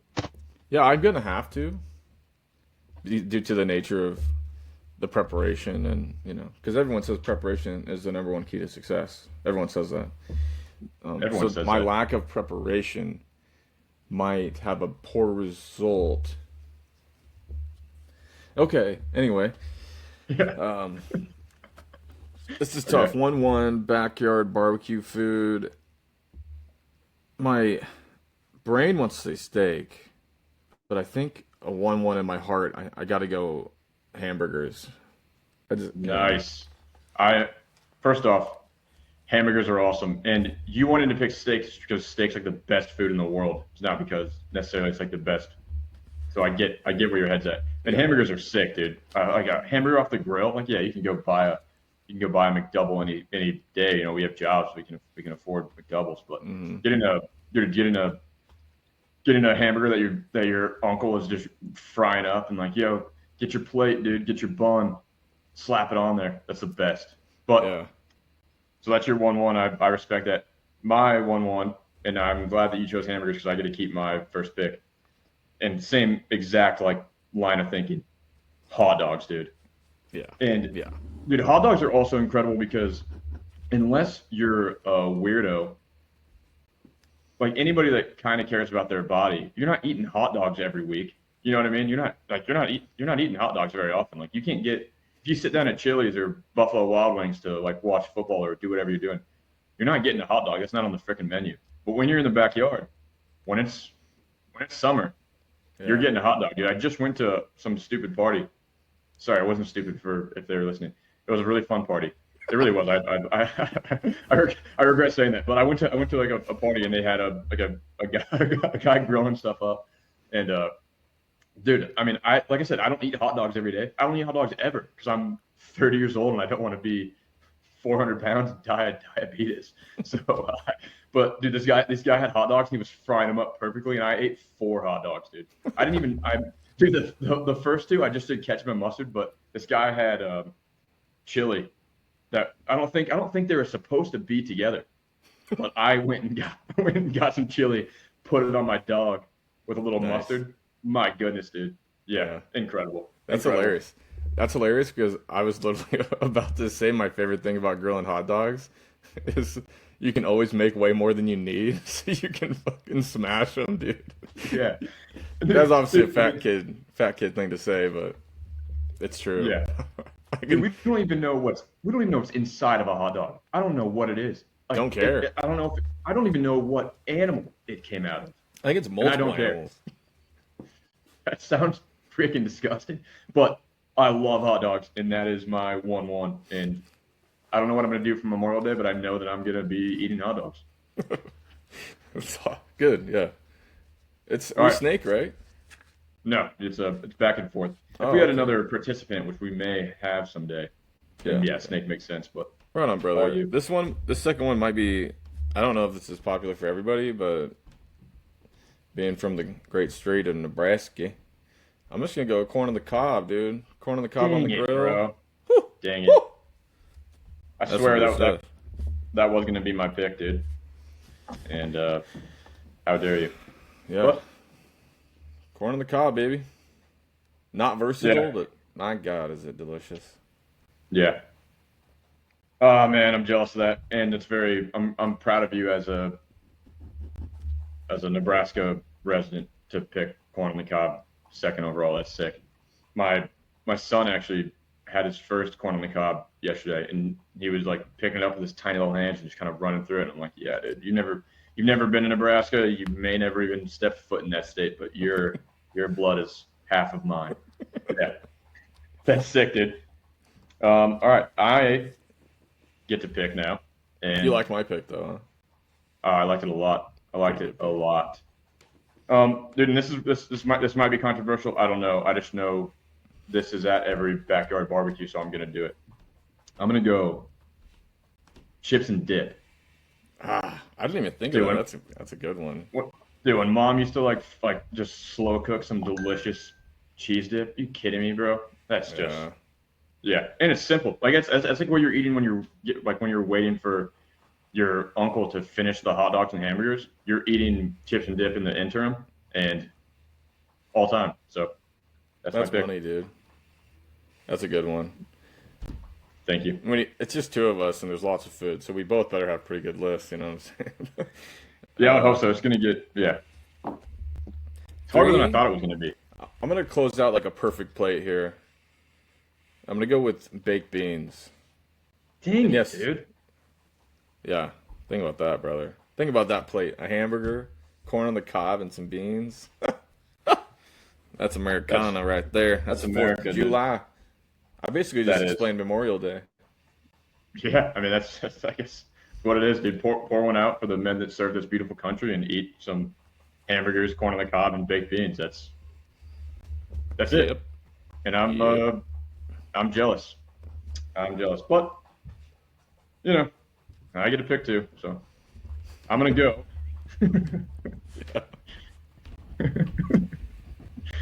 Dude, I'm gonna go with and I think you're gonna appreciate this. I've seen you grill this exact thing for us when we were in college. I'm gonna go like a good quality chicken thigh or a chicken drumstick on the grill. Oh man, like different kind of chicken, dude. When you eat fried chicken, you feel bad about it. When you eat like a grilled chicken thigh, there's no shame there at all. It's freaking delicious. Yeah, that would have been my next pick for sure. I grill chicken like every week almost, and yeah, it's delicious, and you don't feel bad about it. It's good. Yeah. I remember Obviously when I was not in as sexy as college. a hamburger hot dog situation, but if you're being real It's done with right, yourself, better though. Yeah, exactly. Yeah. Good pick, man. I remember when I was still in college and I was living in Lincoln. I remember you came to my apartment, grilled chicken outside. And I was like, damn, dude, this guy's a man. This guy's a masculine man people just think. grilling chicken. Yeah, it turns out I've been fat and 30 since I was 18, brother. I think most men deep down are fat and 30 when they're 18, bro. All right. I love it. I'm a genius, and it's your pick. Great. I'm gonna go with what I almost did 1-1 and just go with steak because it's the best food in the world. Yeah, dang, that is. It probably is like the best food in the world. Yeah. Yeah. I grill steaks every week too, so. Yeah, it definitely is something you can make in the backyard barbecue. I think it's the only reason it's not a 1-1 pick is because it's unless you're filthy rich. Like how many ribeyes are you going to buy for your entire family? You know what Fair I mean? enough. I mean, but it is a backyard barbecue food. It's just probably for rich people, and I'm not rich. I'm in the army, but I love it. Still a great pick. I'm gonna, and you can push back on this if you want. I hope you don't, but you can. I'm gonna go, and this is more of a Filipino thing, which you might not be able to relate to, but it's at every single party I've ever been to with my wife's family ever, and here, even when we go do our beach parties, my wife wakes up early, she gets this made, and she brings it to the party.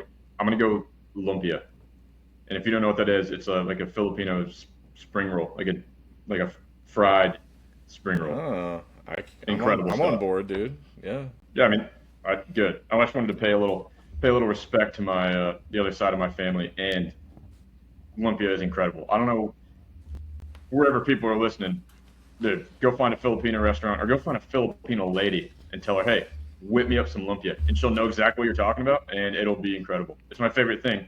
There's a lot of wonderful things about my wife, but her lumpia might be the best thing. It's Saying it called really quietly. Limpia.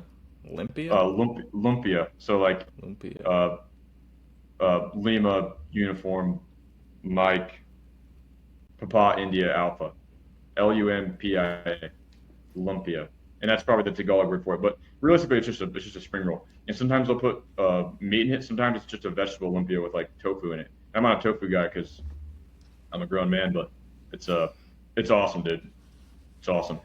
Right on, dude. Herg approved. Good. All right, Also, that's tofu is good. For anyone out Yeah, there, it's I like good. tofu. I'm not gonna say I like tofu. I don't think I've had tofu like a standalone thing ever in my life. Maybe Give it I'm a just shot. doing it wrong. I'll give it a shot. All right, that's my pick though. Lumpia, spring rolls. Good whatever. pick, brother. Good pick. Nice lick. Pick. I don't know how that Tagalog word is gonna look on a graphic, but shout out Philippines. It's gonna make have people food, hungry. right? Yeah. All right. Your final pick. Um, Sorry, I didn't mean to make those sounds. Let's see. I think me and the viewers love that sound. I'm gonna go with a visual. It'll be visually satisfying to group these things together. I'm gonna go with watermelon. Ah, damn. And yeah, you can't throw that on the grill for a couple seconds, just so you know. That's awesome. Yeah, that's a great pick. I was also thinking leaning the healthy route, but dude, when it's like on a hot summer day, you bite into a super juicy watermelon, nothing better than dude. that. That slaps. That does slap, dude. Wow. All right, I love it, and that's a beautiful pick. And I'm not gonna go healthy because I'm not healthy, and I'm gonna go. It's more a crock pot thing or slow cooker thing, so you can tell me if it's off the table. I get it, but What is it? pulled pork, like a pulled pork sandy. Yeah, no, that counts. That's iconic. Yeah, and just because you're in the backyard, you're in the backyard doesn't mean you don't have access to your kitchen and your slow cooker. You know what I mean? No, Some yeah, dishes are made in the that's kitchen. a great pick. That's a great pick. Pulled porks, even sloppy joes count, dude. If you picture yourself eating it in the backyard, it's a backyard. Hell yeah, yeah, dude. That's my pick, and I think it's incredible. And then this whole list, I didn't really expect it because it's really early, but making me hungry, dude. Yeah, this food. I miss America. I miss America right now. Yeah, it's about my dinner time, so run over to Arby's, get 55 burgers, 55 fries, 55 shakes. 50... Hopefully, someone pays it forward. Yeah. Oh yeah. All right. So you'll get one honorable mention that I'll put on the graphic, and then we can rip off a couple delicious foods if we want to. But yeah, one. I'm one not even honorable. trying to be healthy, but when I think of I'm thinking of a grill right now, but asparagus on the grill makes me a very happy young man. Yeah.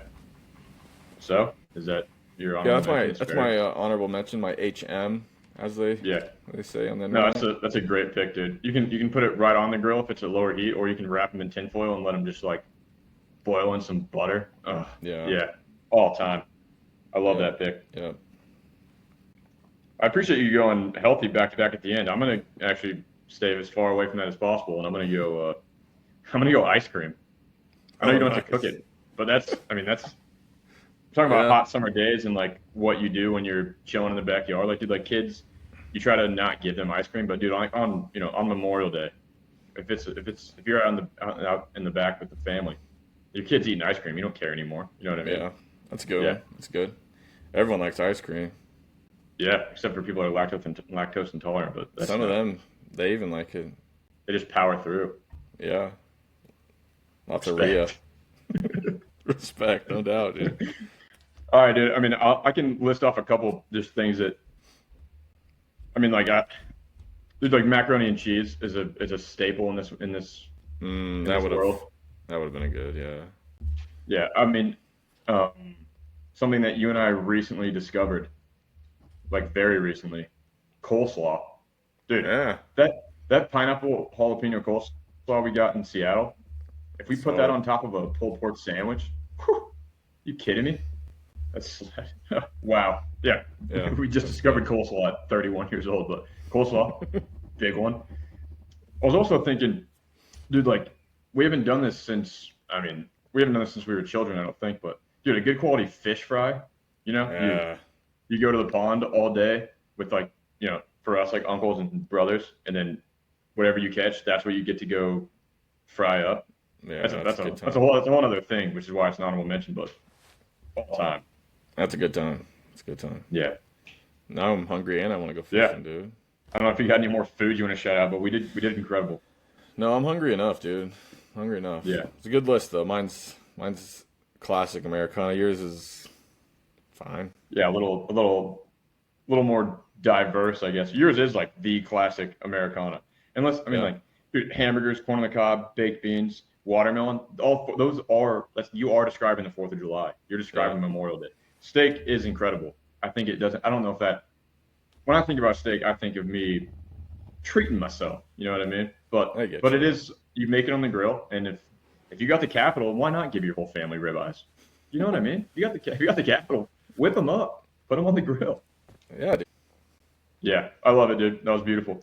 All right, well, I guess let's take a quick break, and then we'll wrap up the show with a little positivity, like always. Like and subscribe.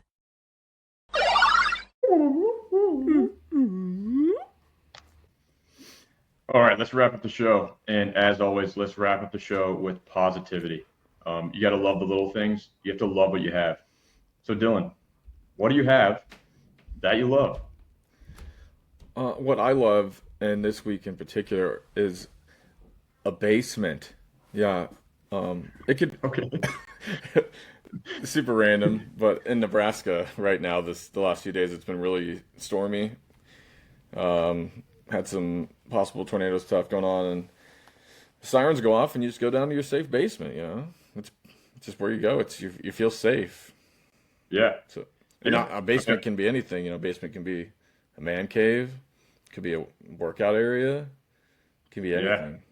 It can be what do they call that? A she shed, but in the basement. Like the Yes. opposite of a man cave. It can be that. I mean, Yeah. yeah. I mean, yeah. Super random, but I also do love basements. I don't have one because we don't have tornadoes in Japan. But dude, I remember back when I first got my tab and I went back to Nebraska for the first time in a long time, and you and I got to spend 2 weeks together in your basement, and we were just crushing beers. And because it's a basement, you kind of do whatever you want in your Less basement. rules. Yeah. Less rules, dude. We were just playing Madden and drinking beers and then throwing them over our shoulder in the basement. That was sick, dude. We had what was that guy's name? Corey Dillon that took that thing to the house, and then we gave him like a huge contract just because he was a Corey legend. Grant. No, Corey Grant. Yeah, yeah. He took one kick to the house when we were like our worst. We won Super Bowls. Obviously, it's freaking Madden. Like you adapt and overcome. But that season was like our one season we didn't make the playoffs, and Corey Grant takes one kickoff to the house. I don't even know if it wasn't even a game winner. Like, he just took one to the house, and we're like, I want this guy's jersey, dude. We literally kept him on our roster for like the rest of the time until he retired. He never even Yeah, like touched the rock. He just had one kick return. He's like, yeah, yeah. That's good just stuff. Basements, baby. that's good good stuff in the basements, dude. That's awesome. I mean, dude, you and I, our bedrooms growing up were in the basement. Like some of our fondest memories are in basements. They keep Exactly, you dude. safe. They keep you safe. You can do anything with them. I used to skateboard in our basement at Dad's house. Yeah. Pretty Yeah, sure we learned basements to are ride sick, bikes dude. in the basement. Almost definitely. Yeah, Yeah. huge basement. Shout out Yeah. Dad. That big ass basement. Yeah. But Thanks, anyways, Habitat for Humanity. Appreciate you, baby. yeah. I mean, some people make a list to the Make a List Foundation, and some people contribute somewhere else, dude. Yeah. Anyways, dude. Super fun show. That was awesome, Dylan. It's about to be Memorial Day, so I guess I just want to say, when you guys are with your families this weekend, don't forget like what it's about. People serve this amazing, beautiful country, so we can have the freedom to do whatever we want and eat steaks in the backyard. So just Yeah. remember, people. Not everybody comes back from war, and it's a real thing. They lay down their lives for this beautiful country. So just remember that. But Yeah. yeah, dude. Thank you, Dylan, for your service, and thank you for podcasting with me. Thank you for your service. And remember everybody. Remember anyone you've lost. Take that time with your family to praise life, brother. Absolutely, yeah. Enjoy your hot dogs or lumpia spring rolls in the Or backyard. steak if you got that Skrilla.